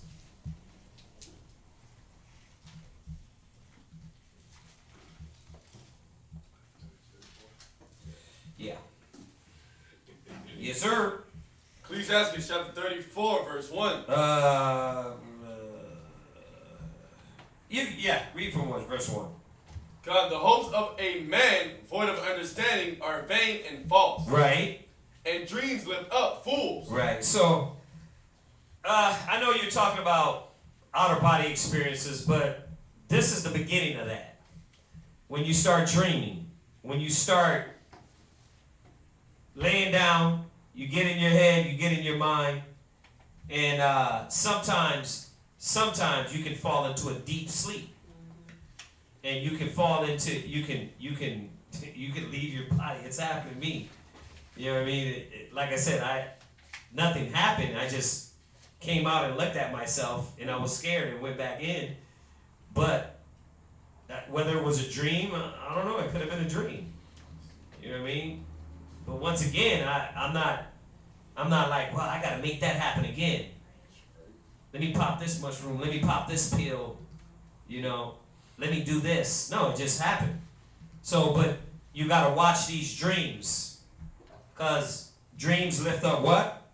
Fools. Yeah. See, a brother would take that and then be like, wow, I need to experience that again. Now you're getting books on astral projection, and now you're trying to literally create that feeling again of an outer body experience. And then you might leave the body, and then you might bring demons back. So dreams lift up fools. You got to be very careful when it comes to these dreams, visions, outer body experiences, whatever it is. You got to be careful. Go ahead. Whoso regardeth dreams is like him that catcheth at a shadow. Yeah, because a lot of times you don't know the meaning of them. That spiritual understanding a lot of times been taken from us. They want to know. You want to know, you want to comprehend it, and then you start reading the wrong books. Then you get into witchcraft, then you get into soothsaying. Most High said don't deal with that. So you got to watch that. Watch where these things can take you. Go ahead. And follow after the wind. Right, and then that's really what it is. You're chasing after something else instead of the Most High and the commandments. Go ahead. The vision of dreams is the resemblance of one thing to another. Go ahead. Even as the likeness of a face to a face. Go ahead. Of an unclean thing that can be cleansed. and from that thing which is false, what truth can come. So, you know what it's saying? That you're a filthy man. You're a filthy woman. We're filthy human beings. So, anything filthy can come from you. Your thoughts, your anger. You can go to sleep angry as hell and dream about what? Killing somebody. Right? You can go to sleep looking at a movie and they had sexual innuendos in there, and next you know, boom, you in the same scene. Yeah, why? Because the flesh, carnal mind, you entertain these things, and what? They can latch onto you like that if you're not in the spirit. So you got to watch these things and be conscious. Go ahead. Divinations. Right, divinations, go ahead. And soothsayings. Read. And dreams. Right. Are vain. Are what? Are vain. So you got to watch it when you start getting into these dreams, astral projection. You know, I have visions. You start talking like that. I have visions. Go ahead. And the heart finances. And the heart fancieth. Yeah. And the heart fancieth. Talking about breathing hard. You start breathing hard in a dream. You really think you're in a dream because your mind is playing tricks on you. Yeah, go ahead. As a woman heart in travail. Right, as a woman when she has a child. So you could be, it's like you go through those same emotions, then you wake up and realize it's nothing. Go ahead.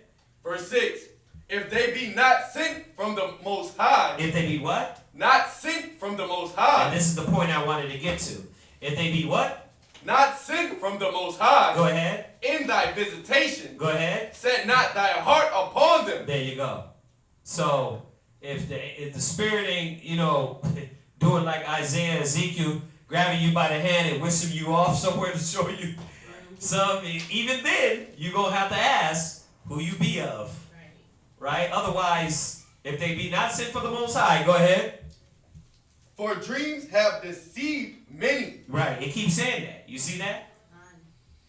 If they be not, did you read that? If they be not sent from the Most High in thy visitation, set not thy heart upon them. Y'all get that? So, yeah, watch all that.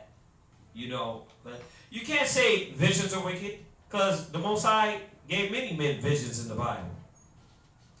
But you got to know if they're from the Most High or not. You know? You got to know if they're the Most High or not. Then, what's wrong with our people, and why a lot of people don't get visions, is because you stop living your life for the Most High and living your life for the dream and the vision. You know what I mean? We had people come in saying that, I had a dream about 40,000 years in the future. Like, really? If we're going to make it 40,000 years, first of all, you're done. I'm done. We're all done. Like, what the hell are you worried about that for? And if it ain't of the command, is it the laws? Is it like, what is it? You see that? You start chasing this and trying to figure that out. It's madness, man. And somebody can grab mine in the car. It's that water. Never mind. Got it right here. Right. So y'all see that, right? Con? Yeah. That's madness on the. That madness you can be pulled in if you're not conscious with the laws, with the wisdom on what and how to deal with these things. So I'm not saying visions is wrong. I'm not saying it's wicked. I'm saying it's wicked when you have to go to wicked extents to do it. If you're having to read books and all that stuff, listen, I'm going to tell you right now, the white man don't know. So stop going to your etymology and going to your horoscope sign. The white man don't know. You know what I mean? I guess as much as that. If I put a line of Virgos here and I know all of them, that's how I do. I'm like, yeah, what sign are you? That's how I do it. Like, you just know by company, right? That's how they get you. They get you by common things like they would know. You know what I mean? That's one thing. And then they drag you, and then you start getting into witchcraft and witchery. and then you start trying to figure out the lining of your moon and your day and all these things. They don't know how to do that. That ain't given to you right now. You understand? So, hopefully that answered the question for you. What else? That's it. All right. Cool. So, nobody has any other questions? Those are some good questions right there. Did you have anything, brother? No, sir. Okay. All right. So, at any time, just let us know. We want to open it up for you, man. We know you're new. So, we're going to go into tonight's class. Yeah, tonight's class is titled Interdimensional Vechicle. So for the new brother, you know, a lot of people in the world, in America, they consider these things or call them UFOs, unidentified flying objects. But according to the Bible, we understand them as IFOs, identified flying objects. We understand exactly what they are. And the Bible tells us. So we're going to go through the Bible and show you exactly what these, the Bible calls them chariots, or some people may say ships. We're going to go through and explain what these are, all right? The first scripture is 2 Ezra chapter 6 and verse 1. Because even recently, we have the Black Panther movie. Yeah. The Black Panther movie is showing, you know, the high technology, the vibranium that allows them to have these ships that, you know, move at high speeds, different angles. They look extremely high tech, you know, but the Bible has been speaking about these ships, been speaking about inventions like this. So 2 Ezra chapter 6 and verse 1, who has that? Lamar, get that for me. 2 Ezra chapter 6, verse 4. Verse 1. Verse 1. And he said unto me, in the beginning, when the earth was made. Yeah, you can read this kind of slow. Enunciate it. Read. Come. Before the borders of the world stood, or ever the winds blew. So this is talking about before creation. Read. Before it thundered and lightning, or ever the foundations of paradise were laid. Right, before it rained, before it thundered, lightning, before the foundation of the paradise was laid. Read. Before the fair flowers were seen, or ever the movable powers were established. Right. Before the innumerable multitudes of angels were gathered together. Read that again. Before the innumerable multitudes of angels were gathered together. Read. Or ever the heights of the air were lifted up. Before the measures of the firmament were named. Or ever the chimneys in Zion were hot. Yeah, so they're going down, just going through creation. Before everything was created, read. And ere the present year were sought out and over and or ever the inventions of them that no sin were tuned. Read that last precept. And ere the present years were sought out, and or ever the inventions of them that now sin were tuned. Right, so before any invention on the earth, read. Before they were sealed that have gathered faith for a treasure. Ooh, it's talking about the 144, God's chosen.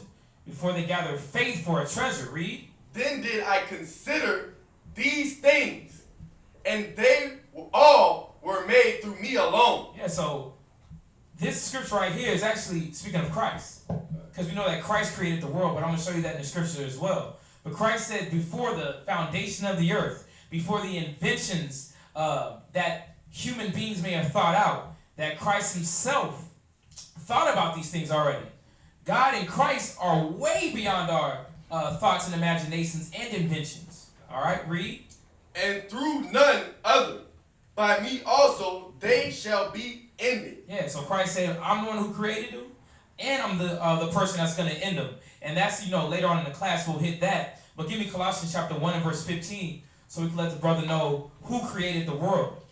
All right, and the things in the world. Right. You know what's crazy about this is that when you, because they're synonymous really, when you talk about the chariots of the Most High, you're talking about the riders in them. You're talking about the angels. So when he said he created these things from the beginning, this is so-called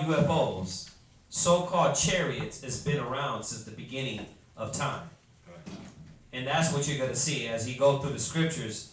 You're going to see that the Most High is, that these UFOs were created when angels were created. Right? Go ahead. Right. Read. Oh. Now this is Colossians chapter 1 verse 15. Colossians chapter 1 verse 15. Yeah, help them out. Who is the image of the invisible God? Read. The firstborn of every creature. We know that to be Christ. Read. For by him were all things created. Read. That are in heaven. Yeah, so all things were created by Christ. Read. And that are in earth. Uh-huh. Visible and invisible. Read. Whether they be thrones or dominions. Read. Or principalities. Or powers. Right. All things were created by him. Right. And for him. Yeah, so we understand that Christ created everything. So once again, we're going back to, this recent movie, Black Panther. They got all these high intelligence, all these vehicles, the chariots. Christ knew about these things. He thought about them, and he created them. All right, give me Ecclesiastes chapter 1 and verse 9. Ecclesiastes in the Bible, chapter 1 and verse 9. And did you get that, brothers? Or did you get that scripture, brother? Did you understand that? About how Christ created the worlds? Yes, sir. All right. Ecclesiastes chapter 1 and verse 9, correct? Read. Yes, sir. So, we have to understand that the chariots, or so-called UFOs, have always been a part of Israel's history. All right? These aren't things that just started to come out of the woodwork. And, sis, if you have there's a picture that I sent. It's going to be like the stones. The stones. Yeah. So we have some pictures that I'm going to show up on the screen. And this is from the Mayans and the Aztecs of how they drew what they thought they saw in the sky. And somebody read that scripture, Ecclesiastes chapter 1 and verse 9. Ecclesiastes chapter 1 and verse 9. Read. The things that have been, it is that which shall be. Read. And that which is done is that which shall be done. Right. And there is no new thing under the sun. Right. The thing that have been, it is which shall be. Now, like the scripture said, there's nothing new under the sun.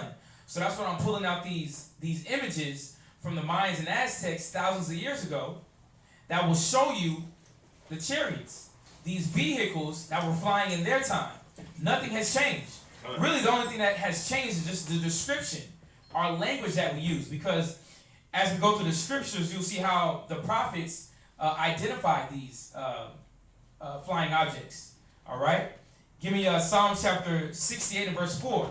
And as you see right there, the image, you see a UFO right there, a chariot. All right? It's a circular beam with a rocket on top. There goes another one. And this is from the Mayans. All right? So this is ancient work of our people that knew about the chariots. So this is nothing new. The so-called white man, he has not come up with any type of new flying dimension, something that can hover over. No, it's been. Right. Once again, we've been saying this a lot recently because all these movies have plagiarized and stole everything from the scriptures. And that's what we have to realize is that from, it says that the angels move like sparks. Right. So now you got that little superhero, the Flash. He moves like a spark, right? Then you got the angels, as we're gonna show, in the water. Now you got Aquaman. Right. Then of course you got the Supermans and all these things, which are the angels, right? They took everything from the scriptures, right? And generations down further, when you go back from Adam, we knew who it was, but then the other nations got a hold of him and they started calling them Thor and Zeus and Hercules, right? But these were our ancestors. The scriptures tell you those are our brothers, right? So y'all have to see that there's nothing new under heaven. The white man has literally stole everything and plagiarized everything, and he's coming up with it as though he's got something new. Right. Y'all get this? Come on. You got the supersonic airplane. Stop it. Yeah. You can't even chase a UFO or a chariot. Yeah. But give me that. Psalm chapter 68 and verse 32. 34. I apologize. Or 4. Psalm chapter 68 and verse 4. Correct. Psalm chapter 68 and verse 4. Read. Sing unto the Most High. Sing praises unto his name. Exalt him that rideth upon the heavens by his name. Hold on, he does what? Rideth upon the heavens by his name. Yeah, so there's a lot of small hints in the scriptures that we like to pass over. And it says, extol him that rideth upon the heavens. And rideth, it means rakab. So it means to ride either an animal or a vehicle in this scripture. All right, read from the top again. Sing unto the Most High. Sing praises unto his name. Exhort him that rideth upon the heavens by his name Yah. And rejoice before him. Right. Jump down to verse 32. So we understand that the Most High, he rides. He has vehicles that he rides in. Just like we do down here. God in heaven as well, he rides on vehicles. Read. Verse 32. Sing unto the Most High, ye kingdoms of the earth. O sing praises unto the Lord, Salah. To him that rideth upon the heavens right. of heavens, which were of old. Yeah, it says, which were of old. Read. Lo, he doeth send out his voice, and that a mighty voice. Right. It says that he rideth upon the heavens of the heavens. So that's obviously above the firmaments. All right. So the Most High has a vehicle. So we're starting to build this up and understand how exactly does he come? What kind of vehicle is he riding in? Because the scripture does say in verse 4 that he rideth upon the heavens. All right. Somebody give me Exodus chapter 13 and verse 18. Because all throughout the scriptures, between the prophets, between just different stories that we don't even look at, they were chariots.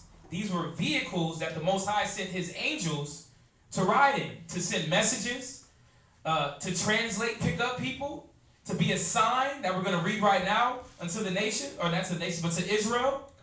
But read that. Exodus chapter 13 and verse 18. Exodus chapter 13, verse 18. You know, and this is good because, like we were going through just about the knowledge of the scriptures. Everybody in the world that's not involved in the truth of this Bible, they don't have this information.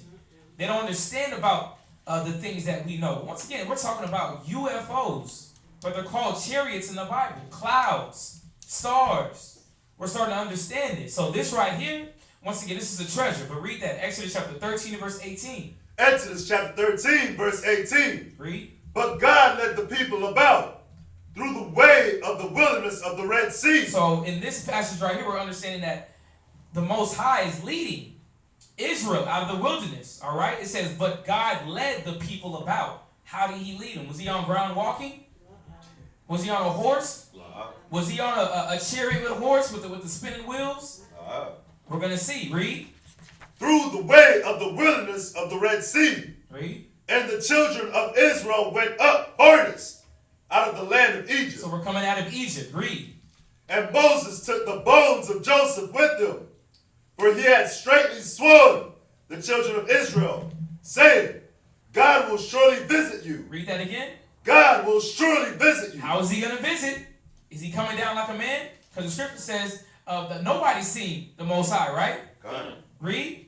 And ye shall carry up my bones away hence with you. Read. And they took their journey from Sukkot and encamped in Edom. So once again, I want to bring it back to Exodus chapter 13 and 18 where it says, but God led the people about. So he's taking them on a journey. Read verse 20. Verse 20.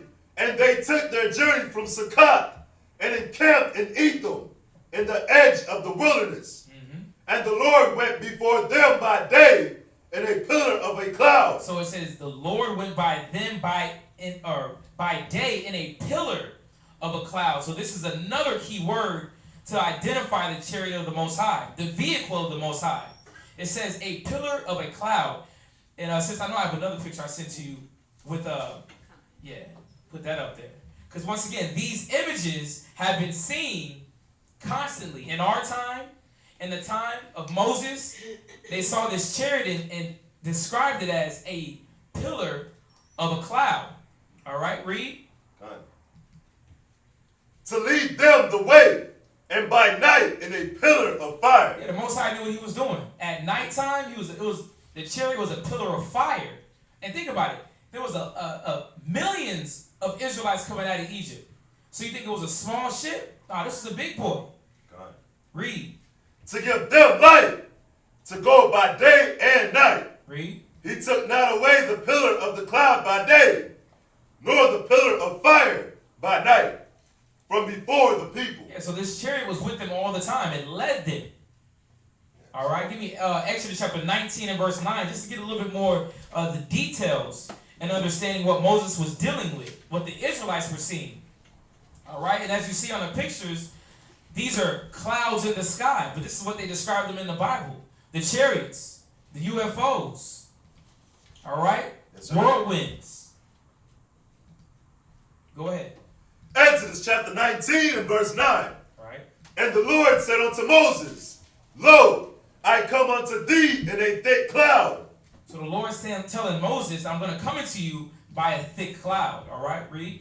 That the people may hear when I speak with thee, Mm-hmm. and believe thee forever. Yeah, it says believe thee forever, because our people are faithless. The Most High has to come down in a outlandish style to show our people that he's with them. He done brought them out of Egypt, opened up the Red Sea, got a chariot flying on top of them. But he says, I'm doing this that they believe thee forever. Read. And Moses told the words of the people unto the Lord. Mm-hmm. And the Lord said unto Moses, Go unto the people and sanctify them today and tomorrow. Right. And let them wash their clothes and be ready against the third day. Yeah, so get fresh for the Most High. Get fresh for his arrival. For whoever he sends. Get your mind right, because the Most High is coming down. Read. For the third day, the Lord will come down in the sight of all the people upon Mount Sinai. Yeah, so it says the Lord is coming down upon Mount Sinai. So it's a specific location. Somebody give me Psalms 104 and 3. You know, as we read these scriptures, I want you to picture in your mind, you know, individuals walking, having a cloud over your body or over your head, taking you from place to place. You got a cloud by night or by day. By nighttime, you have a pillar of fire. You have to imagine these scriptures. Even with this book, this is a Hebrew Israelite book. So you have to be in a Hebrew mind when you deal with this. Whenever you have any type of Christians, when they read this book, they don't understand what a chariot is. They don't understand what a cloud is. They don't understand that. But we understand these are the vehicles that the Most High comes in. All right? Give me Psalms 104 and 3. Psalms chapter 104 verse 3. Who led the beams of his chambers in the waters? Right. Who maketh the clouds his chariot? Make it the what? The clouds his chariot. Somebody look up the word chariot for me. Look up the word chariot. Read that from the top again. Who led the beams of his chambers in the waters? Right. Who maketh the clouds his chariots? Read. Who walketh upon the wings of the wind. Yes, and he walketh upon the wings of the wind. So the Most High is out here in the firmaments, in the skies moving around. And that's exactly what we see with these UFOs, these UFO sightings. These things moving here, there, up and down. It's gone. That's why I said interdimensional vehicle. Because these things is popping through the dimensions. You don't know where they came from. Coming out of nowhere. You have one that just, I think they said it was a hoax. The one with that came out of California. I don't know if y'all saw that. Anybody see that? I seen the one in Australia. The what? It was in Australia. Oh, okay, what that look like? Monster in the sky. Yeah. You know, and this is exactly what we're reading here in the scriptures. We understand what this is. You have that word for me? God, chariot. The one in this dictionary isn't good. It says a car or vehicle. Right. Is that And it? then that's pretty much it. It wasn't gonna go into how it's used for war. It says a car or vehicle used formerly in war. Right. So that's all. I'll take that. Listen, a vehicle. Read that Psalms 104 and 3 again. Who led the beams of his chambers in the waters? Right. Who maketh the clouds his chariot? He maketh the clouds his chariot. He maketh the clouds when he rides on, when he comes to visit his people, when he comes to send destruction. Rides upon the chariots. All right, read. Who walketh upon the wings of the wind. Right. All right? And with that, give me Exodus chapter 19 and verse 16. Actually, Psalm chapter 68 and verse 8. Psalm 68 and verse 8. So we're learning now. Psalms. Yeah, we're learning now that the Most High and his angels, his angelic beings, they ride in these things called chariots. The scripture's been showing them as a cloud, a thick cloud, a pillar of fire, pillar of a cloud. So you got to write down those words. And when you read, you'll see a little bit more, maybe understand certain passages, certain situations. But we're going to go through the scriptures and show you where these chariots are at. Go ahead. All right? Give me Psalm chapter 68 and verse 8. And like I said at the beginning, chariots have always been in Israel's history. These vehicles aren't for anybody else. If it's for destruction, but when it comes for the work and the purpose and the beings in there, it's for Israel. All right? Yeah, go to that, just on that, go to Hebrews 13.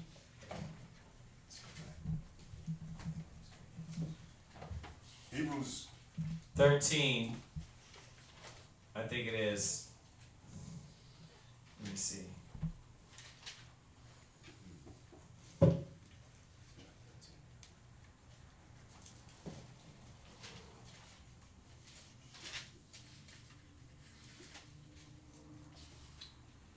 Or is it, hold on a sec. Just on what he's saying about what are these angels and what are these chariots for? I know it's in Hebrews.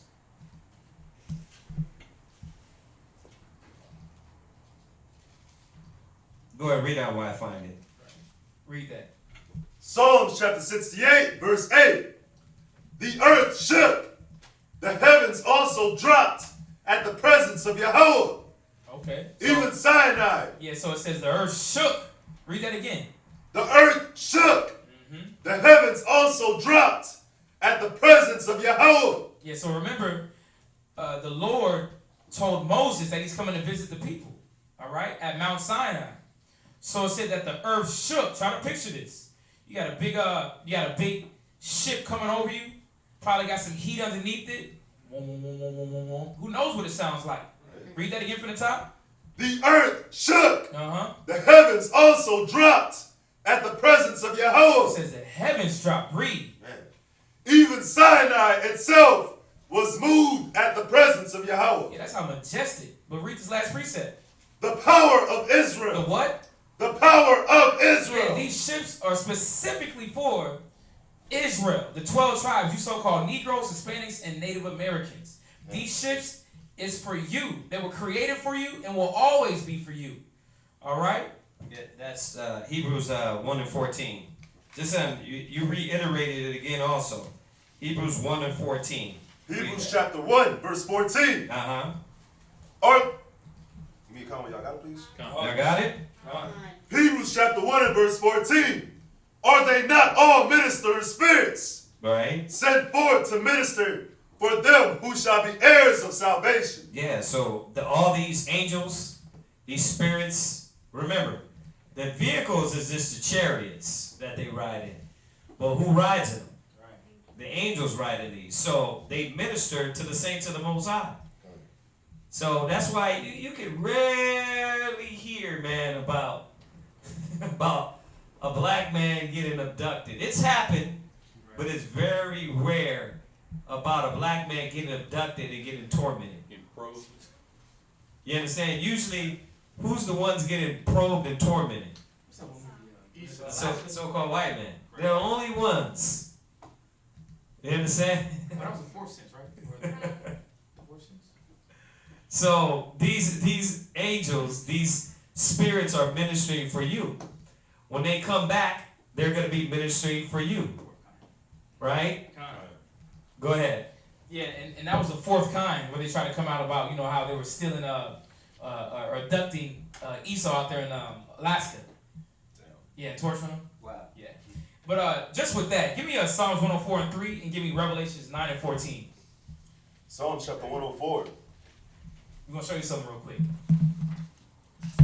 Psalms 104 and 3.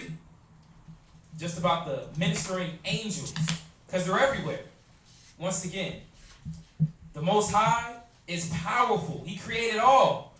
Everybody thinks that the technology now, the movies that we see, is too far in advance for the Most High himself through Christ. No.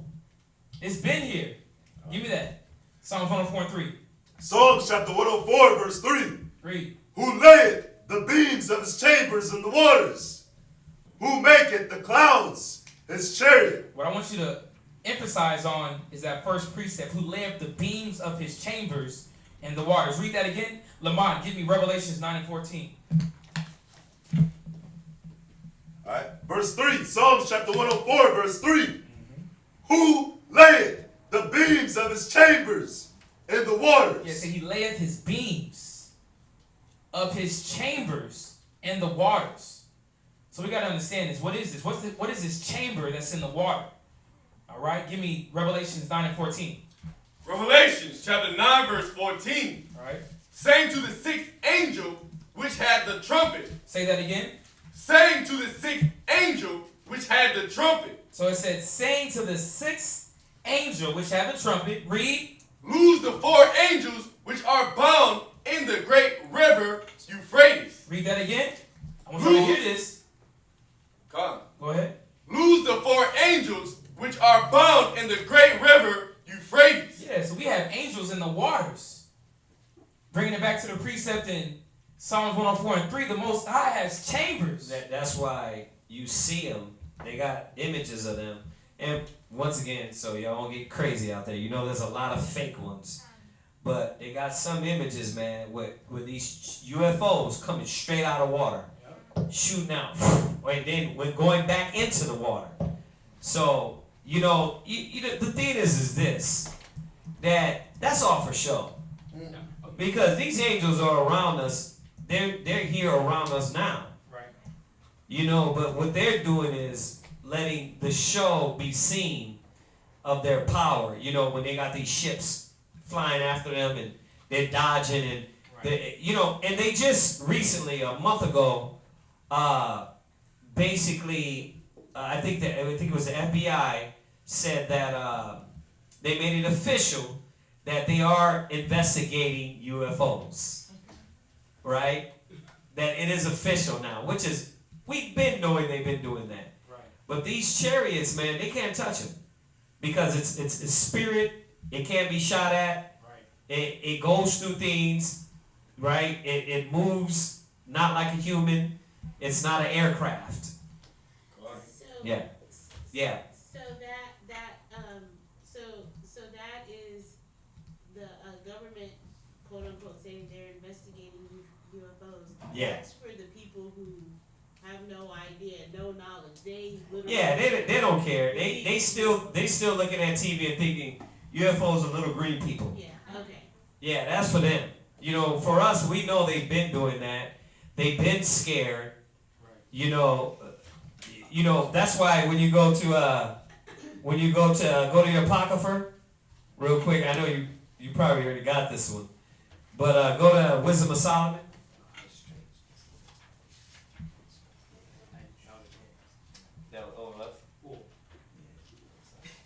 I'm jumping ahead a little bit, but go to Wisdom of Solomon real quick. Oh man, Wisdom of Solomon.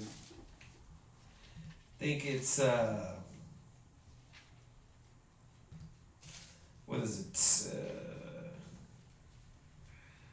Get this real quick here.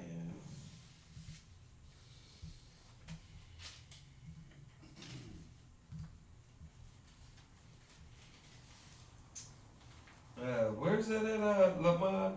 I mean, Lakarab, the strangeness. Yeah, grab that one real quick.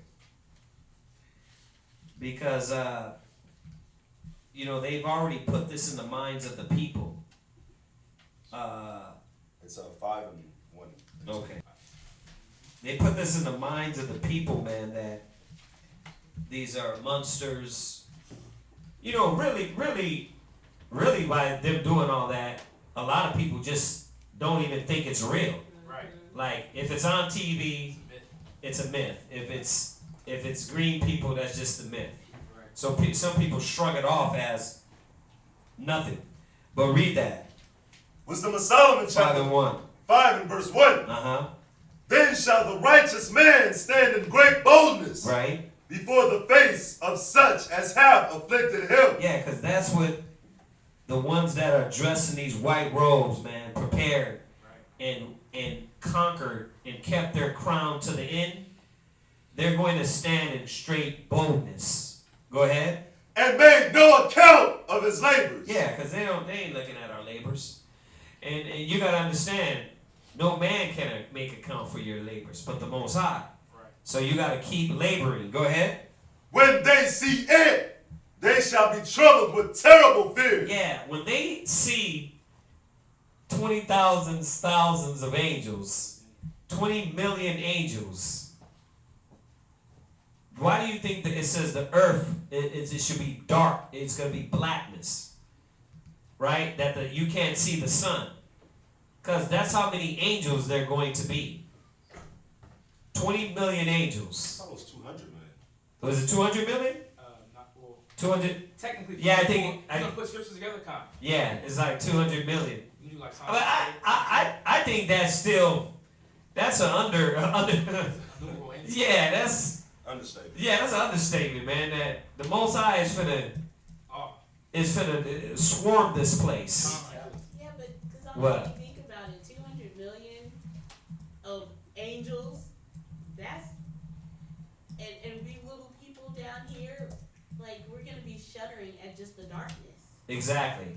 Like On their arrival, you're gonna be exactly. like it says, your knees shall be weak as water. Oh yes. Your heart shall melt like wax. I'm just picturing It says that think about it. For every knee to bow at one time, the whole earth to drop to their knees and that's what you're gonna hear through the world. You're just gonna drop and just start crying. It's gonna be fearful. That's why it said the day of the Lord is darkness. Yeah. So what's crazy is when that happens, like the military, like you know how America's gonna try to fight. It says they're gonna try to fight. When they see him, they're gonna fight him. But they'll be on their knees gasping for air. Yeah, but the white man's gonna fall to his knees, but he's gonna recover out of pride. Because the Most High, remember, the Most High is gonna put in his heart that stubbornness. Because it can't just go out like that. The Most High got to make it a great fight, a great battle, right?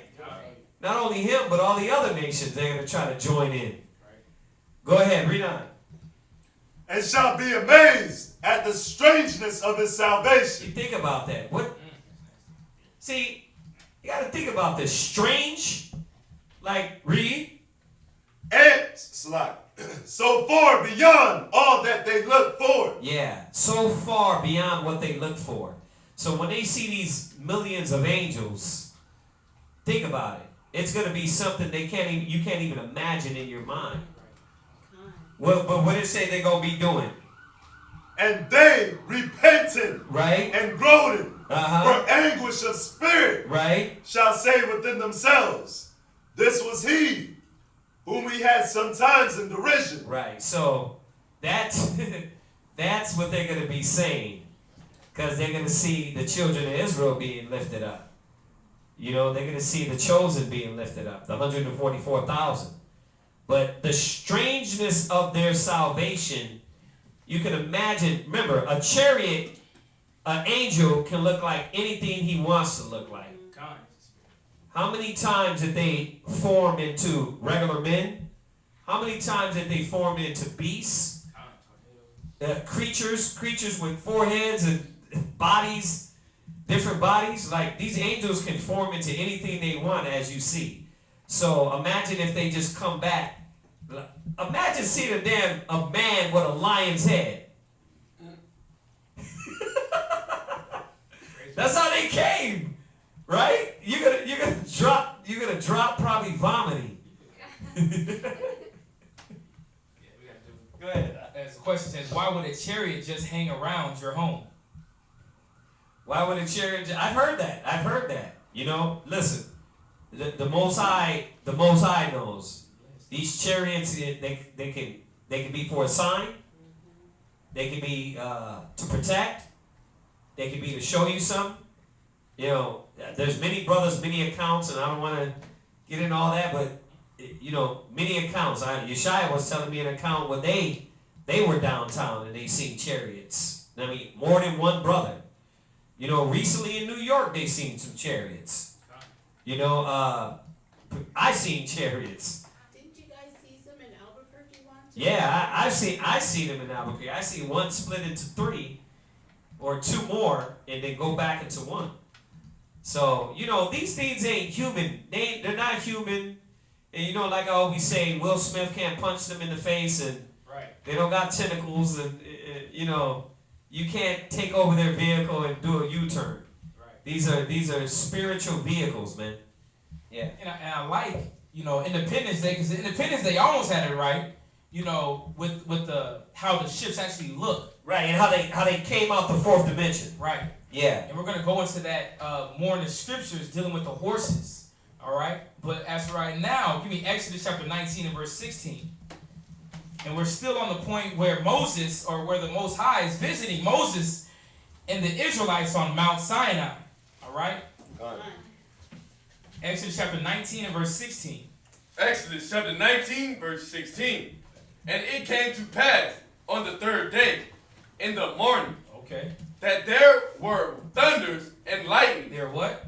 There were thunders and lightning, and a thick cloud upon the mount, and the voice of the trumpet exceeding loud. Right, it says, in a thick cloud upon the mount. Here comes this word cloud again.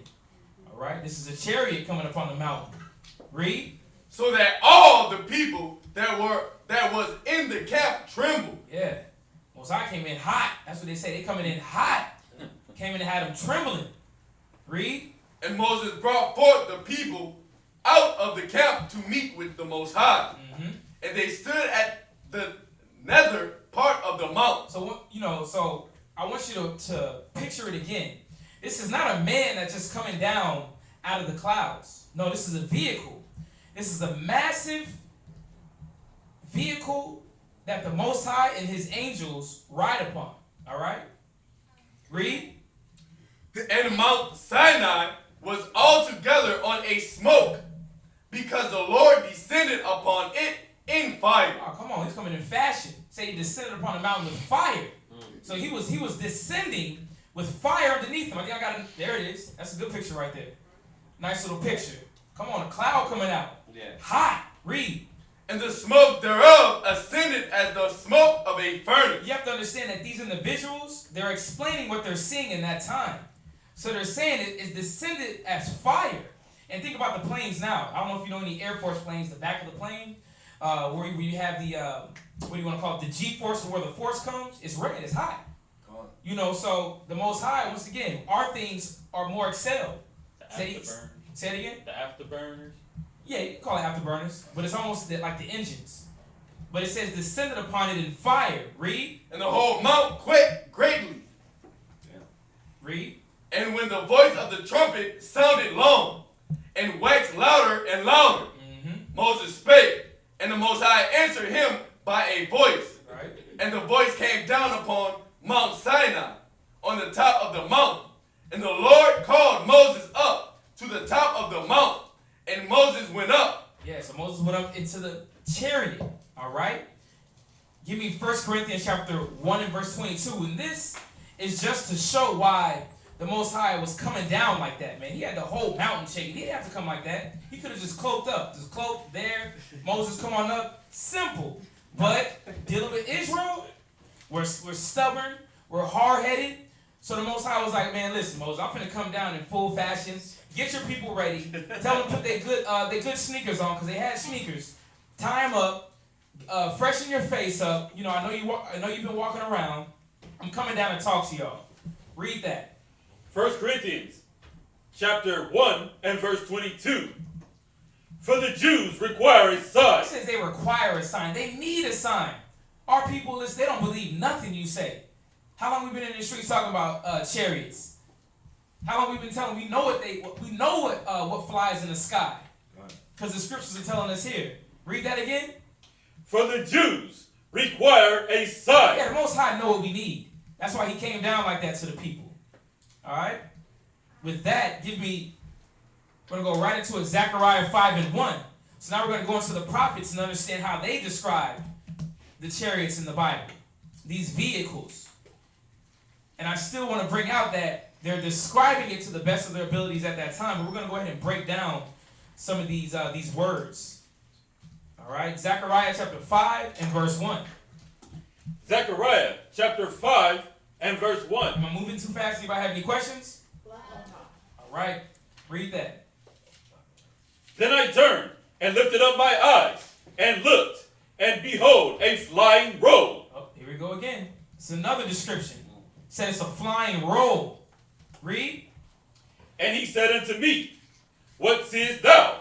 And I answered, I see a flying roll. Yeah, so we see a flying roll. Think about a roll. Something that it's spinning. All right, spinning within itself. That's what he's describing this chariot as. Read. The length thereof is 20 cubits, and the breadth thereof 10 cubits. Yeah, so we gave a length. He gave a measurement to this vehicle. All right, and this is 20 cubits and breadth thereof 10 cubits. Is almost like two metro buses, big buses. So this was a big vehicle. All right, but Zechariah described it as a flying roll. Give me Ezekiel chapter 1 and verse 4. Because this is all throughout the Bible. But we haven't recognized it. We haven't really looked into what these flying rolls are, what the clouds is. We've kind of just skimmed over it. But these vehicles are for Israel. And the thing about it, you never heard about a chariot coming over here to consort with some other nation. No, they're dealing with Israel. All right? Ezekiel chapter 1 and verse 4. Ezekiel chapter 1 and verse 4. I looked, and behold, a whirlwind came out of the north. Here goes another word, another key word. It says whirlwind came out of the north. Read. A great cloud. A great what? A great cloud. Read.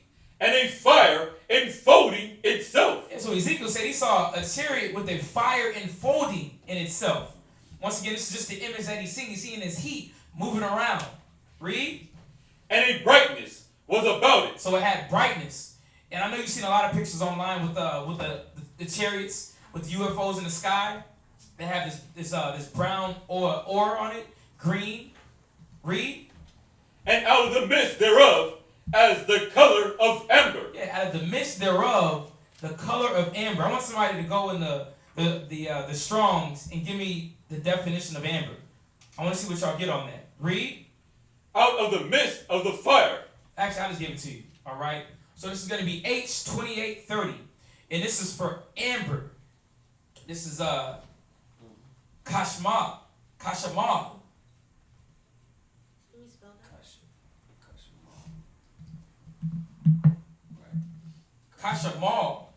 All right, that's going to be KHA. No, it's Kashamala. All y'all that's in here on the Sabbath class is Kashamala. Kashamal. Kashamala. Kashamal. So Ezekiel was getting a little bit more in depth on his description of this chariot. All right, read it from the top again. And I looked, and behold, a whirlwind came out of the north, a great cloud, and a fire enfolding itself, and a brightness was about it. And in and out of the midst thereof, Out of the midst thereof, read. as the color of amber. So it says amber. The definition of amber, it says a shining substance, amber or electrum or bronze. But if you go down deeper, it says a certain diveration, but it says possibly bronze or polished spectrum metal. Basically, they seen a dark-skinned angel come out of the chariot. Amber is brown. So they seen this shining brown man come out of the chariot. Yeah. You know, like this example that that they're describing, they use this in Independence Day, the second one. Yeah. Yeah. Yeah, but listen, the one picture she just put up there from Independence Day. Oh, okay. They took that from Ezekiel. Kinda. The fire when it came out, it was on fire and it was coming out of a cloud. Yeah, kind of. Yeah, they took that from there. Oh yeah, come on, man. Listen, they haven't came up with anything original ever since life. All right, give me Ezekiel 1:16. You said what? I gotta watch that movie. Yeah. Yeah, it's a classic, man, because you know just how the chariots came down, how they were in awe. It's the same thing. We're gonna get into that. We're gonna get into the salvation via the chariots. All right, this is Ezekiel chapter 1 and verse 16. Verse 16. The appearance of the wheels and their works and their work was like unto the color of beryl. And they four had one likeness. Right. And their appearance and their work was as if it were a wheel in the middle of a wheel. Yeah, so Ezekiel's saying, listen, this chariot has a wheel within a wheel. It's spinning again. All right, but it says as the color of beryl. Let's get this real quick. Green. So they seen a green chariot. Yeah. A green chariot. Go ahead. Verse 17. Uh-huh. When they went upon their four sides. Right. So when you read this chapter, you got to be conscious that he's jumping from the angels to the chariots. Right. So he's right now talking about the chariots. Go ahead. And they turned, not when they went. Right. So they didn't turn around like. That's what the white man. Move my leg link around. Yeah, like they didn't do that. That's why when you see those chariots,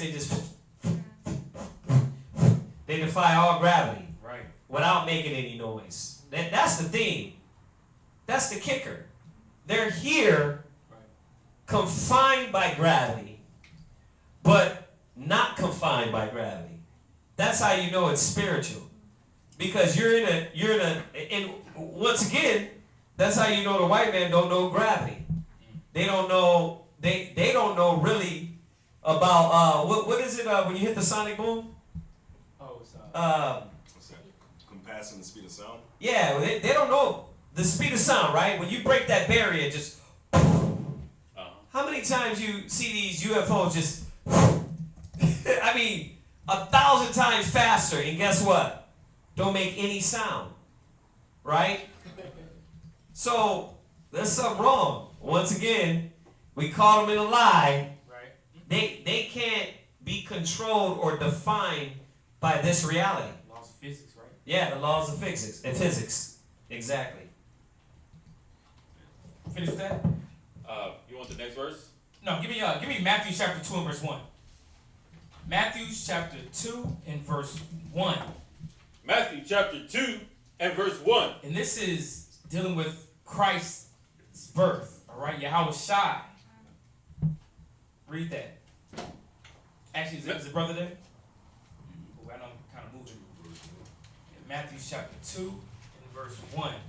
So this is where all the movies, all your comic books, all your any type of story that they have about UFOs, it comes from the Bible.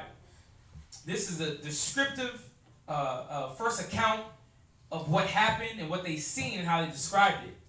But now we're going to Matthew chapter 2 and verse 1 to understand the chariot during Christ's birth. Read that. Matthew chapter 2 and verse 1. Right. Now when Yahushua was born in Bethlehem of Judea, in the days of Herod the king, behold, there came wise men out of the east to Jerusalem, right, saying, where is he that was born king of the Jews? For we have seen his star in the east. Yeah, so it said we've seen his star. So, you know, you ask a lot of people about this star, a lot of they give you different answers. It's probably what's the North Star, they say that. The what? The North Star. The North Star. It could be a certain one that just came up in the sky. But we know exactly what this star was. Read. Out of the east, Mm-hmm. and come to worship him. Read. 3. When Herod the king had heard these things, he was troubled, and all Jerusalem with him. And when he had gathered, Jump down to 7. 7. When Herod, when he had privily called the wise men, inquired of them diligently what time the star appeared. Okay, so now it says, what time did this star appear? And through the scriptures, we know that the stars don't move, right? Right. Yeah, give me Genesis chapter 1 and verse 16, just to prove that stars don't move, because Herod's asking, listen, when did this star appear? So Herod already knew what this was. This was a sign of the Messiah coming via the chariot. But give me Genesis 1 and 16. Genesis chapter 1 and verse 16. Read. And the Most High made 2 great lights. Mm-hmm. The greater light to rule the day, and the lesser light to rule the night. He made the stars also. Okay, so it says he made the stars also. Read. Verse 17. And the Most High set them in the firmament of the heaven. Hold on, he did what? Set them in the firmament of the heaven. Yeah, so set means to put something or someone. It says to place in a particular position or posture. So bringing it back to Matthew chapter 2 and 7, it said that Herod inquired about what time did the star appear. So was this a star, or was this a vehicle or a chariot of the Most High? We're going to go to Ecclesiastes chapter 43 and verse 9 to understand this. God, Ecclesiastes chapter 43 and verse 9. Read. The beauty of heaven, the glory of the stars, an ornament giving light in the highest places of the Lord. All right, so it says an ornament giving light in the highest places of the Lord. These stars had a duty. Read. God, verse 10. At the commandments of the Holy One, they will stand in their order. They'll do what? Stand in their order. Now they're going to move how they want to. Stand in their order. Read. And never faint in their watch. It says never faint. Yeah, so those that are talking about fallen stars, stop it. Because the scripture says that they'll never faint. So we're understanding that in Matthew chapter 2, in verse 2, that this star was not an average star. This was a chariot of the Most High. This is another word for a chariot, a vehicle. All right? From there, go to Matthew chapter 2 and verse 8. Matthew chapter 2 and verse 8. And he sent them to Bethlehem and said, Go and search diligently for the young child. Mm-hmm. And when ye have found him, bring me word again. Yeah, see, Herod already knew what was up. He said, listen, when did this star appear? All right? Read. That I may come and worship him also. Mm-hmm. Verse 9. When they had heard the king, they departed. And lo, the star. The what? The star. Read. Which they saw in the east. Read. Went before them. It did what? Went before them. No, stay where it was at. Went before them. Yeah, so we're understanding that this star is moving. This is the chariot of the Most High. Doing the work of the Most High. All right? Read. Till it came and stood over where the young child was. Mm-hmm. When they saw the star, they rejoiced, and exceeding great joy. See, they already knew. This was prophecy that Christ was going to be born. But it was a chariot in the sky to confirm that. Read. God, verse 11.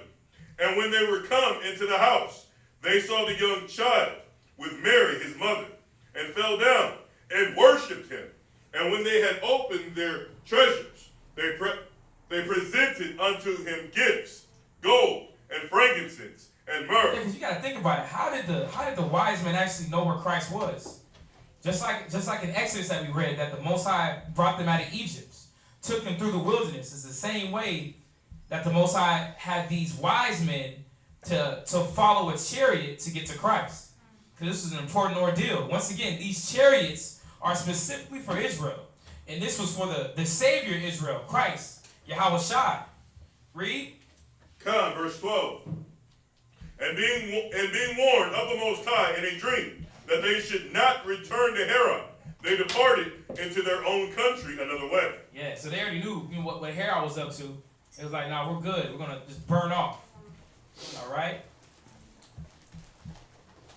Go to 2 Kings chapter 2 and verse 9. 2 Kings chapter 2. 2 Kings chapter 2 and verse 9. So we're just gonna hit some more areas in the Bible where these chariots were seen and what exactly happened. And keep in mind, these are where the movies are getting their ideas from. These the fourth kind, where they're translating or pulling up people into these ships. The Bible was the first to say it. Read that. God, 2 Kings chapter 2 and verse 9. And it came to pass, when they were gone over, that Elijah said unto Elisha, ask what I shall do for thee, before I be taken away from thee. All right, so Elijah was Elisha's teacher. Read. And Elisha said, I pray thee, let a double portion of thy spirit be upon me. Yeah, Elisha knew how powerful Elijah was. You gotta listen. I need a touch of you, a taste of what you got. Read. Verse 10, and he said, thou hast asked a hard thing. Nevertheless, if thou see me when I am taken from thee. When he's what? When I am taken from thee. I wonder how that's gonna happen. Read. It shall be so unto thee. But if not, it shall not be so. Yeah, so Elijah's telling Elisha, listen, if I'm taken from you and you see it, it'll happen. But if not, I'm sorry. Read. Verse 11. This was it was commonly known that Elisha was going to be taken. Right. This is something that the prophets knew, that he was going to be taken up in this way. They knew that the chariots, like you keep saying, that these vehicles were for Israelites. They were for the prophets. They were for the people of the Most High. Read. Con, verse 11. And it came to pass, as they went on and talked, that behold, there appeared a chariot of fire. Here we go again. A what? Chariot of fire. This is a vehicle. Read. And horses of fire. Read. And parted them both asunder. Mm-hmm. And Elijah went up by a whirlwind into heaven. Yeah, so the chariot took him up. But I wanna bring out on verse 11, it says, appeared a chariot of fire and horses of fire. You have that picture, sis? Okay. You want the Independence one? Right. Where they're coming out. So it's talking about, you have the chariot of fire and you have the horses of fire. And you have to imagine, just like on the Independence Day, and I'm going to show on the picture, is where you have a mothership. There's another one where you'll see some, that's probably the old picture. But you have the mothership, but then you have all these small little ships coming out underneath it, right? Those are the horses. Right. The smaller ships, all right? Read that last precept. Con. And there appeared a chariot of fire, Mm-hmm. and horses of fire. Read. And parted them both asunder. Right, separated them. Con. And Elijah went up by a whirlwind into heaven. Right. So Elijah went up into this chariot. All right. And with that, you can give me 2 Kings 6 and 15. Con. 2 Kings chapter 6 and verse 15. Actually, no, my apologies. Read verse 12. Verse 12. Con. And one of his servants said. No, you can jump back to 2 Kings chapter 2 and verse 12. My apologies. Con. Let's get that, 2 Kings chapter 2 and verse 12. And Elisha saw it, and he cried, my father, my father. Right. And the chariot of Israel. The what? Chariot of Israel. Yeah, so this is the chariot of Israel. This is our vehicles. These are our modes of salvation. These are what the Most High is using for his people and his purpose. Read. And the horsemen thereof. And he saw him no more. Read. And he took hold of his own clothes and ripped them into two pieces. Right. Now you can jump to 2 Kings chapter 6 and verse 15. More on Elisha. God. 2 Kings chapter 6 and verse 15. Is everybody still with us? Yes, sir. All right, so this is 2 Kings chapter 6 and verse 15. Con. And when the servant of the man of the Most High was risen early and gone forth, behold, a host compassed the city, both with horses and chariots. Right, so you had some enemies coming up against Elisha, all right, with horses and chariots. So they're probably a little scared. Read. And his servant said unto him, alas, my master, how shall we do? Yeah, like how are we going to get out of this? Read. Con. verse 16. And he answered, fear not. Say it again. Fear not. Read. For they that be with us are more than they that be with them. Read that again. Con. And he answered, fear not. For they that be with us are more than they that be with them. See, let's just say we got a squad with us, but the servant didn't see this. Read. Come. And Elisha prayed and said, Lord, I pray thee, open his eyes. Yes, so Elisha said, Lord, listen, open his servant's eyes so we can see that you got our back. Read. That he may see. Mm-hmm. And the Lord opened the eyes of the young man. Read. And he saw, and behold, the mountain was full of horses and chariots. He saw what? Horses and chariots. Read. Of fire. Read. Round about Elisha. Yeah, so Elisha was protected. Elisha already saw it. Elisha saw the protection of chariots, but the servant's eyes had to be open. Read. Con. And when they came down to him, Elisha prayed unto the Lord and said, smite this people, I pray thee, with blindness. And he smote them with blindness. Yeah, see, these chariots are always here for us, to protect us. And with that, give me Acts chapter 1 and verse 6. Acts chapter 1 and verse 6. Acts chapter 1 and verse 6. Because as we read through the scriptures, these chariots, these vehicles that the Most High rides in with his angels, these ships are for us. And we understand through this last verse in 2 Kings that they're here to protect us as well. All right, Acts chapter 1 and verse 6. Give me a count when you got it.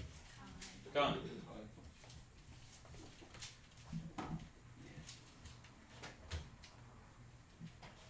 Anybody got any questions? We moving too fast, sir? Yeah. We slow it down. Slow it down. No, it's all good. I mean, Don't let me slow you down. Oh, no. We got it. You're writing them down at least, right? Yeah. Okay. All right.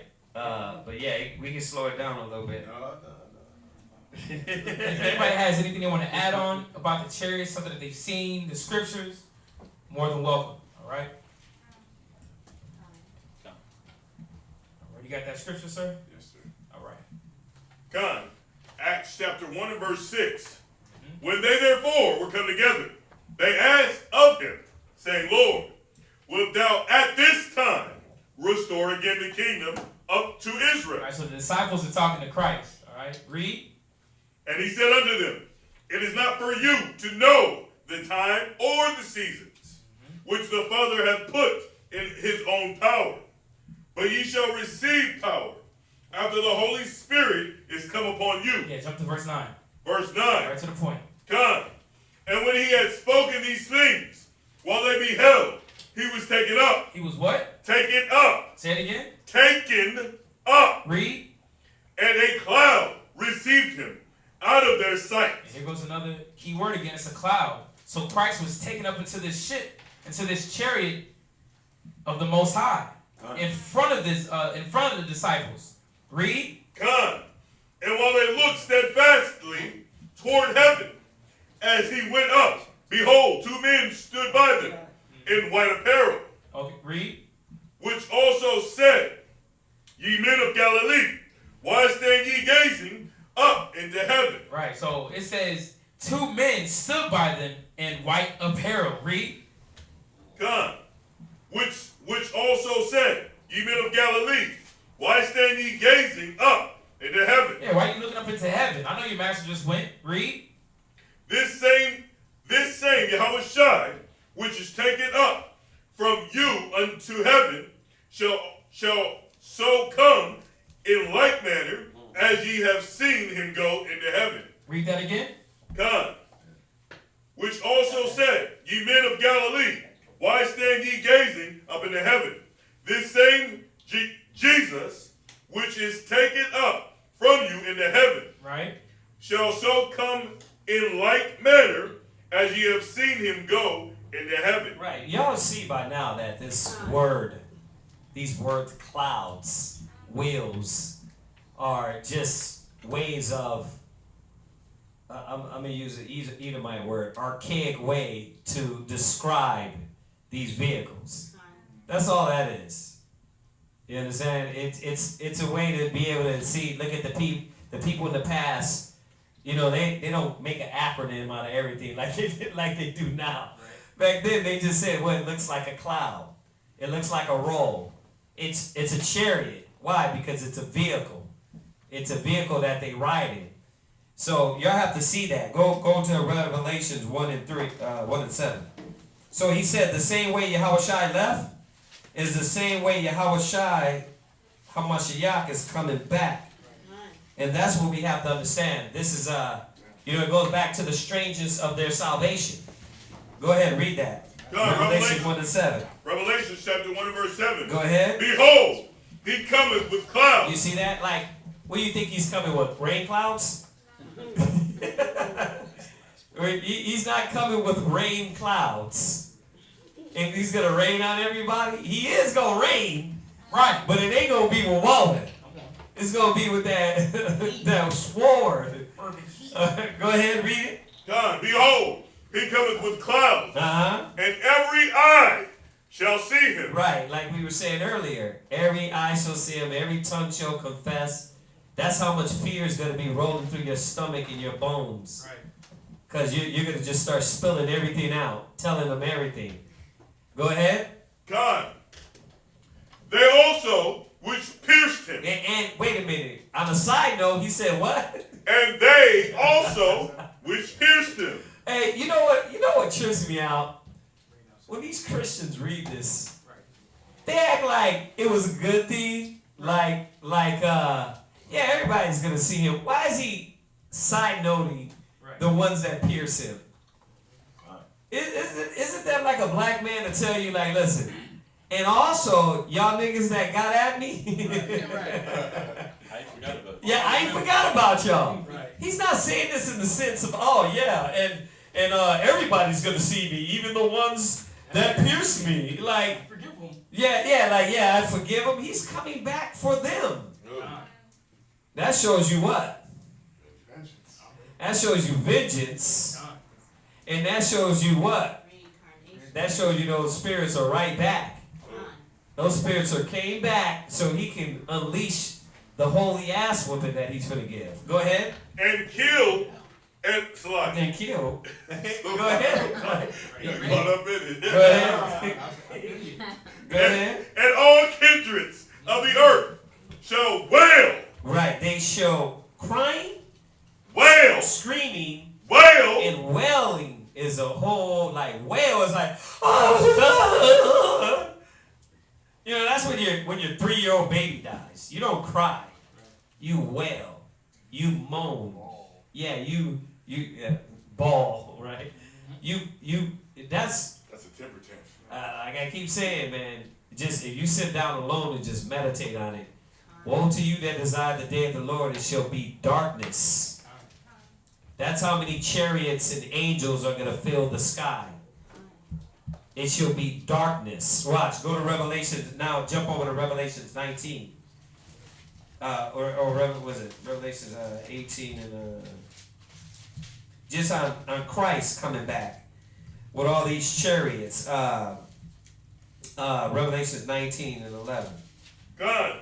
Go ahead. Revelation chapter 19 and verse 11. Go ahead. Now he just started out the chapter. John the Revelator he's already opened up the chapter saying Christ's coming back with clouds. All right. So if you thought these was rain clouds, jump down 19 and 11 to read that. God, Revelation chapter 19 and verse 11. Uh-huh. And I saw heaven open, uh-huh. and behold, a white horse. See, that's another thing. See, you got to see that it's just transportation. You understand? But then again, Christ might be on a big ass white horse while everybody else is in chariots. That scare you? That'll scare you too, right? See, but all these things are just for transportation. That's how you know it wasn't just clouds, the point is. It wasn't just clouds coming with him. He's coming and floating. Right? No, he's the strangest of your salvation. Right? The strangeness. Go ahead. God. Go ahead. And I saw heaven open, and behold, a white horse. And he that sat upon him was called faithful and true. Right. And in righteousness He doeth judge and make war. So that's how you know these clouds, these chariots, were to bring fear on people. They were to bring fear on people. Go ahead. His eyes were as the flame of fire. Uh-huh. And on his head were many crowns. Right. Go ahead.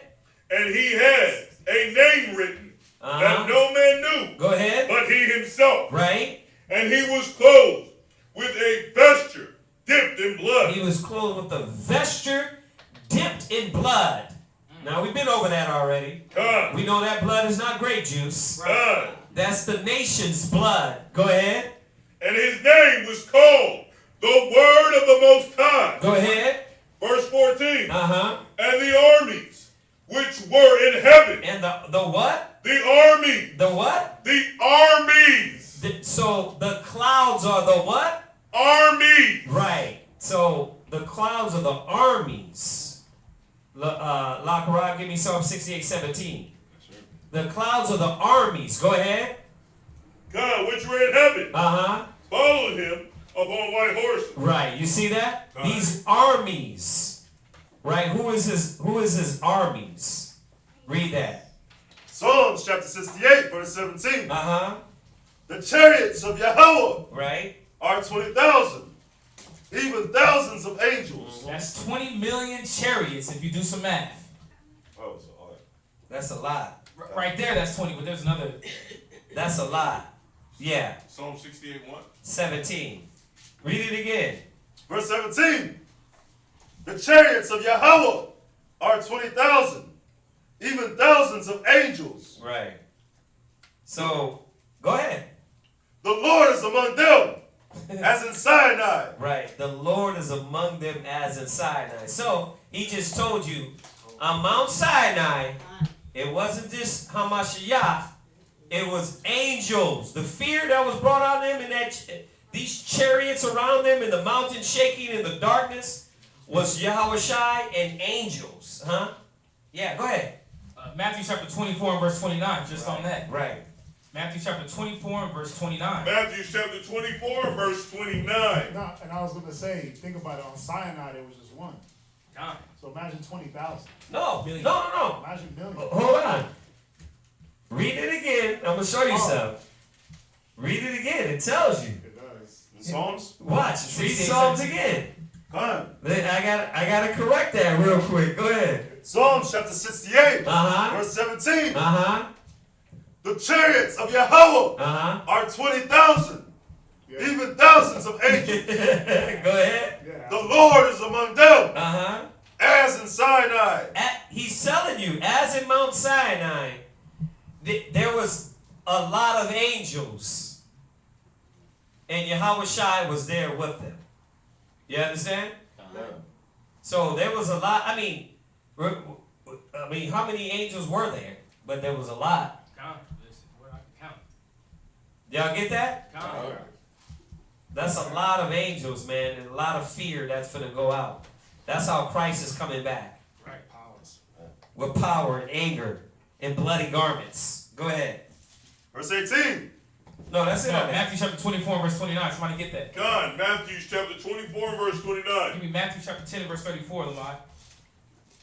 Read that. Actually, Lamar, give me that real quick. Matthew chapter 10, verse 34. Mm-hmm. Think not that I am come to send peace on earth. Uh-huh. I came not to send peace, but a sword. Yahushua is coming back with a sword, not peace. So these scriptures are starting to come in together. We understand that these chariots are coming back for vengeance. All right, give me Matthew chapter 24 and verse 29. John, Matthew chapter 24 and verse 29. Read that. Immediately after the tribulation of those days shall the sun be darkened, Read. and the moon shall not give her light, and the stars shall fall from heaven, and the powers of the heavens shall be shaken. All right, read. God, and then shall appear the sign of the Son of Man in heaven, and then shall all the tribes of the earth mourn, and they shall see the Son of Man coming in the clouds of heaven. Right. So you see how it's jumping clouds. It says horses. Why? Because that's just their description of these angels, these angelic beings. Go to Go to Joel. Or Joel 3. Joel chapter 3. No. No. It's hold on. Yeah, Joel 2. Joel chapter 2. 1. Joel chapter 2, verse 1. Go ahead. Blow ye the trumpet in Zion. Go ahead. And sound an alarm in my holy mountain. Right. Remember, we're talking about the armies of the Most High. We're talking about these UFO, 200,000 millions. Listen, this is gonna be a lot, right? Go ahead. Let all the inhabitants of the land tremble. Right. Every tongue shall confess, every knee shall bow. Right. Go ahead. For the day of the Lord cometh, for it is near at hand. Go ahead. A day of darkness. Read. And of gloominess. Read. A day of clouds. A day of what? A day of clouds. Because these clouds are gonna cover the sky. It's gonna be so many angels. It's gonna cover the sky. Bro, I get excited, but I get scared when I think. I know you get excited. You're like, yeah, the Most High is powerful. Psh, just think about it. Go ahead. And of thick darkness. Uh-huh. As the morning spread upon the mountains. Listen, they're gonna be spread all over the earth to cover mountains. Go ahead. A great people and a strong. Now he's talking about the angels. He's talking about the armies of the Most High. They're going to be a great people, but what? Not no regular people. Go ahead. There hath not been ever the like. There have what? Not been ever the like. See, these people, these angels, has never been the like. Not here, not on earth. Go ahead. Neither shall be any more after it. Go ahead. Even to the years of many generations. Read. And fire devoured before them. Right. A what? And fire devoured before them. That when you read Daniel's, what's a? Oh my gosh. Yeah. 2nd Ezra 15. You right with it? All right. Hold this. It says a fire devoureth. A fire devoureth them. Right. A fire before them. Go ahead, read on, and then we go to Esdras. And behind them. Where are you at? Tell them where you at so they can grab it. 2nd Ezra 15 and 41. 2nd Ezra 15 and 41. Jump over there. 15 and 40. 2nd Ezra chapter 15 verse 40. Right. Hold on 1 second. 2nd Ezra 15 and 40. So y'all see this, right? I mean, it's clear as day. You know, one thing I like that Zion brought out is this is our salvation. This is when you go to Isaiah, he says, these are they who fly as doves in their windows. Right? We are the ones that are going to be on these chariots. Oh, well, now y'all know what I mean, we, meaning the chosen. Right? So we have to remember that. What we're fighting for. Go ahead, read 2nd Ezra what? 2nd Ezra 15. Starting at verse 40. Uh-huh. The great and mighty clouds shall be lifted up full of wrath. They shall be what? Lifted up full of wrath. It says puffed up. Full of wrath. Go ahead.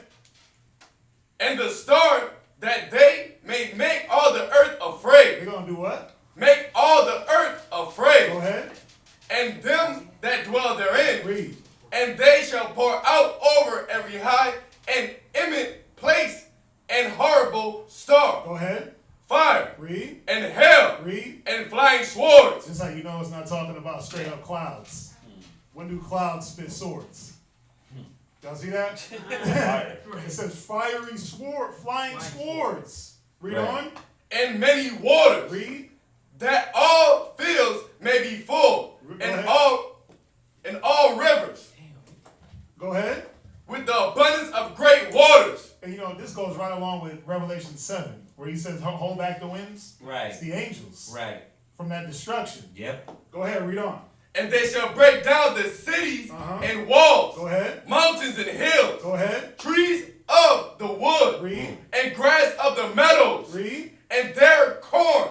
Go ahead. And they shall go steadfastly unto Babylon. Into where?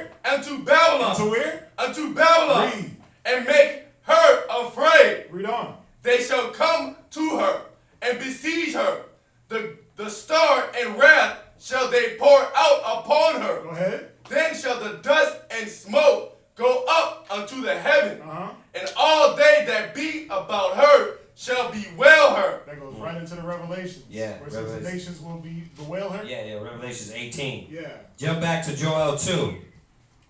Joel. Jump to straight to verse 4. Go ahead. Joel chapter 2 verse 4. How are they going to look? Go ahead. The appearance of them is as the appearance of horses. Right. Go ahead. And as horsemen. Go ahead. So shall they run. Go ahead. Read. Like the noise of chariots. These are these angels in these UFOs. Go ahead. Like the noise of chariots on the tops Uh-huh. of mountains shall they leap. Read. Like the noise of a flame of fire Uh-huh. that devoured the stubble. Read. As a strong people set in battle array. Right. Before, So I mean, you can read down. This is what the angels are going to do. This is what the UFOs are going to bring in them. They're going to bring these angels, man. That they're going to be moving like sparks. Yeah. Hey, I got a question. Yeah. Psalms chapter 18 and verse 8 through 12. What about it? Is that also referring to the Most High when he was with the chariots? Psalms 18 and what? 18 and verse. It started at 8 and then it went all the way to 12. Yeah. He was flying on the cherubim. Con. Yes, it is. Yes, it is. So would that go with? Yeah, it goes right with it. Could I read that or? Yeah, go ahead. Because I was listening to it and it just, Yeah. Gone. Psalms chapter 18 and verse 8. Verse. I can start at verse read 6. 6. God. Uh-huh. In my distress I called upon the Lord and cried unto my God. He heard my voice out of his temple, and my cry came before him, even into his ears. Then the earth shook and trembled, and the foundation also of the hill. Right. See, we gotta understand it. Let's go back. All right, we're gonna finish this, but let's go real quick and understand, because he brought it out earlier. The Most High rides on the clouds. But if it wasn't clear, let's go back to Daniel's 9. Daniel's 9 is. Daniel's chapter 9. Just real quick, and then we're gonna jump back here just to show also the new brother in class that how the Most High moves. Right?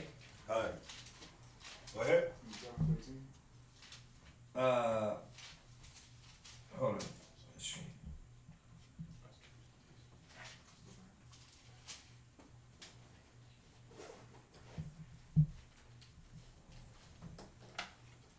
Is it 9? Yeah. 7 and 13. Yeah.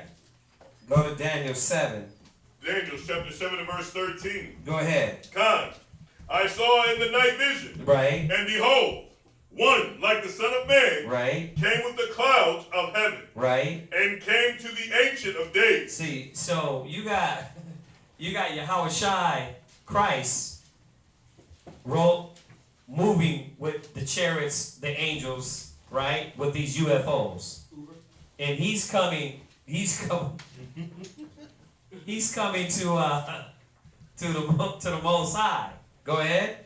And they brought him near before him. Right, and they brought him near. So Yahweh Shai is coming to the Most High, right? God.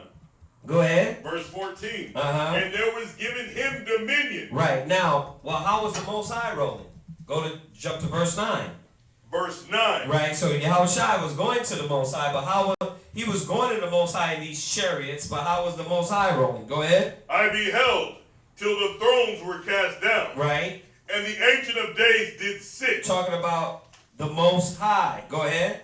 Whose garment was white as snow. Go ahead. And the hairs of his head were like pure wool. Yeah, because like father, like son. If you see me, you see the Father, right? God. So he looks just like, Yahweh Shai looks just like the Most High. Go ahead. His throne was like the fiery flame. Go ahead. And his wheels. And his what? And his wheels. His what? Wheels. His wheels. That's slang. Go ahead. As burning fire. So his chariots, his wheels, his whip. His wheel. was fire. And his whip. Stop. Breathe. Riding on fish. You understand that? God. So Yahushua was going to him with these chariots, these clouds. And once again, another word, his wheels. Right? Well, you go back to Ezekiel, he said the same thing. A wheel inside of a wheel. God. So you got him meeting the Most High with chariots, and they both had these angels all around them. Y'all got that? Now go back to Psalms. God. Psalms chapter 18 and verse 8. 7. Go ahead. Verse 7. Uh-huh. And then there shook and trembled the foundations also of the hills moved. Right. And were shaken because he was wroth. Mm-hmm. There went up a smoke out of his nostrils, and fire out of his mouth. Mm-hmm. Devoured coals were kindled by it. Go ahead. He bowed the heavens also. Right. And came down. Read. And darkness. Right. Was under his feet. Read. And he rode upon the cherubim. See, it's talking about the UFOs. Because where did these angels ride in? He wasn't on the neck of a cherub. Like riding the angel was like on his shoulders. He's saying that this chariot carried him. Go ahead. And they did fly. Yea. Yeah, you see that? Go ahead. He did fly upon the wings of the wind. Right. So what do the wings represent? How these chariots were moving. And when you go back to Ezekiel, the first chapter, and read all the way down, it explains it explicitly. It explains it explicitly how the angels move in these chariots and how they come out beside them, and these angels can move and the chariot will move with them. So go ahead. Now, where you at? Oh, it's 10:09? Yeah. So y'all get that, right? Con? I hope we didn't move too fast. You did write everything down? Okay, well, we also give you a brother's number. That way, if you do have any questions, you can just shoot us the questions over the text or whatever. Do it like that. So, did anybody have any question online? We'll give y'all a few seconds to respond. And as we're getting that out, we're just reminding y'all that the Passover is coming up. Any brother or sister that wanted to donate or give for the lamb, it looks like we got the location unlocked. Barakatah Habashim Yahushai for that. All the brothers and sisters who gave to that, we appreciate it. Now we got to get the lamb out of the way. All right. We got to get 8 lambs. So if y'all want to donate or give something towards that, we would appreciate it. Okay. We want to invite y'all to come to the Passover, join in, and have a good time. It's on April 1st. All right. I'm gonna say it again. If you don't got anything or you don't got to give, don't do that worldly mind state. Well, I ain't give nothing, so I ain't come. It don't work like that. Come. The Passover is going to go down regardless if you give or you don't. So come partake if that's, you know in your heart that you got to follow the commandments. Come and join in and come have a good time with us. All right? So anything? Okay. So they don't got anything online. Let's salute them, y'all. Say shalom. Shalom. We'll see y'all Wednesday.